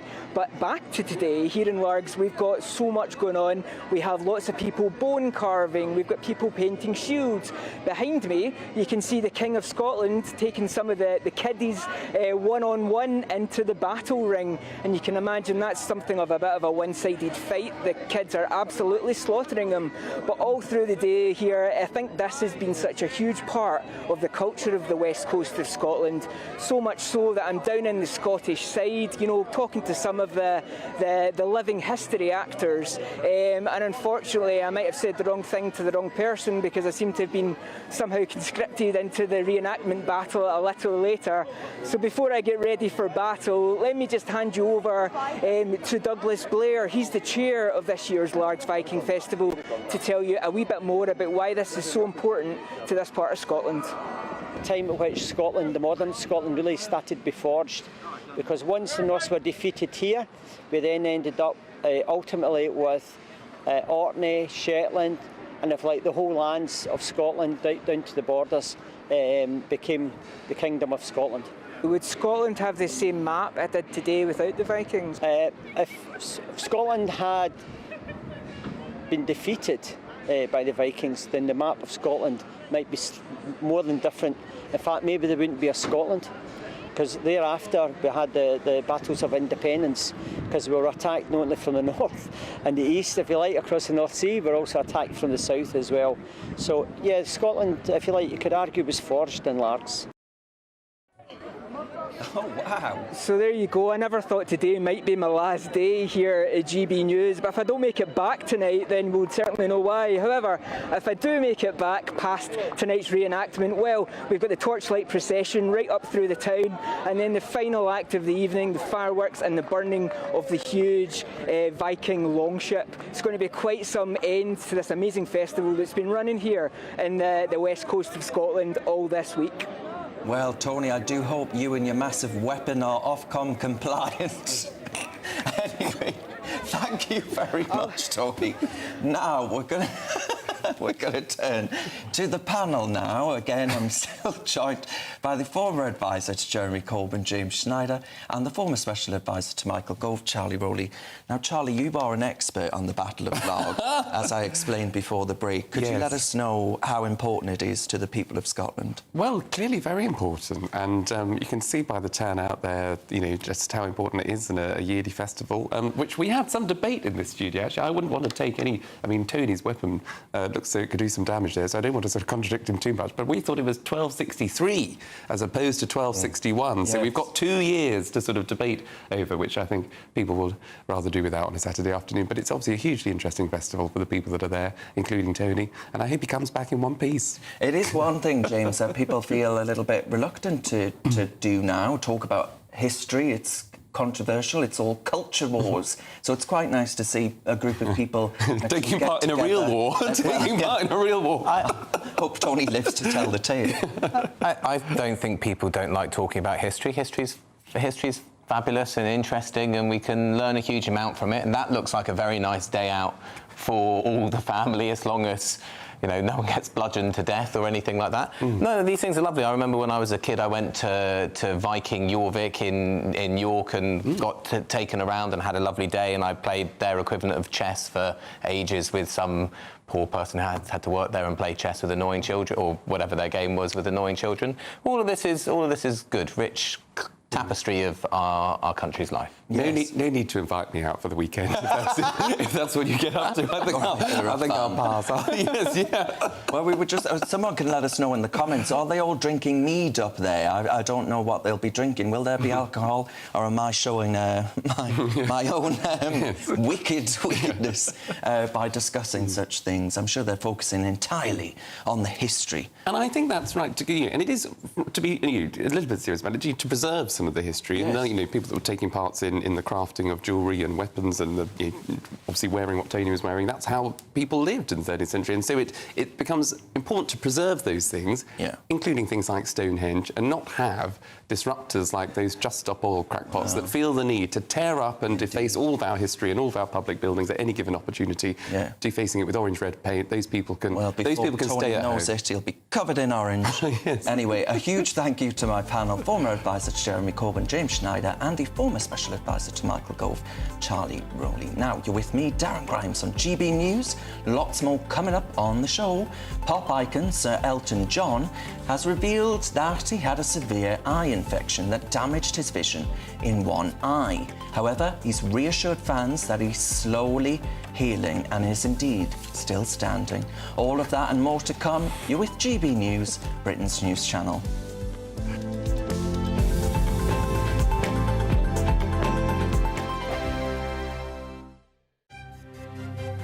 GB News Breakfast, every day from 6 a.m. An army veteran has become the world's most tattooed woman after a 10-year journey to ink 99.98% of her body. I mean, that's really nearly everywhere. But I wonder, I mean, yes, she is unusual, and you'd know her if you met her, frankly, wouldn't you?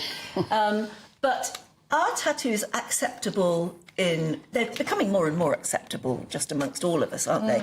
But what about in the workplace? 99.98% of her body tattooed. Do you think this would affect the way that she is received at work? I do affect it would how she is seen at work, just purely because tattoos are still so stigmatised in the workplace. In today's rapidly evolving society, the traditional standards of what is socially acceptable are being redefined. Facial tattoos, full body tattoos, once stigmatised, are increasingly seen as a form of personal expression, and there shouldn't be a barrier to one's professional or social life. If you are going for a job, for instance, we make up 90% of our minds about somebody within the first 3 seconds. And I have written a book on body language, and the face is just so important. You need to have the smile, you need to be able to read the facial expression, even when we're speaking. Now, if the face is really heavily tattooed, you can't do that. Jade said that there is still this stigma, particularly to facial tattoos. We do judge people with tattoos, don't we? We do. Unfortunately, we do, because it's not the norm. And as a human being, we tend to judge what is not the norm. And as Jade says, we are getting much more used to it. It is much more socially acceptable. But a lot of firms will say, if you've got a tattoo, you cover it. We don't want tattoos in the workplace. GB News, the People's Channel. Good afternoon, Britain. Your lunchtime update on the stories that matter across the UK. From breaking news and insightful analysis, inspiring stories and lively debates. You're comparing yourself to a former Prime Minister. Which is it? Stay informed, stay updated, stay entertained. I just don't know how anyone would not want to be there. Every weekday from midday. We are Good Afternoon Britain, only on GB News. Britain's news channel. Welcome to State of the Nation, daily plunge into the stories shaping our country. I'm Jacob Rees-Mogg, and Monday to Thursday we bring you the insights, the facts, the truth about how our country is being governed. Because what happens in Downing Street matters down your street. Tune in to State of the Nation every Monday to Thursday, 8 to 9 o'clock. Only on GB News, the People's Channel, Britain's news channel.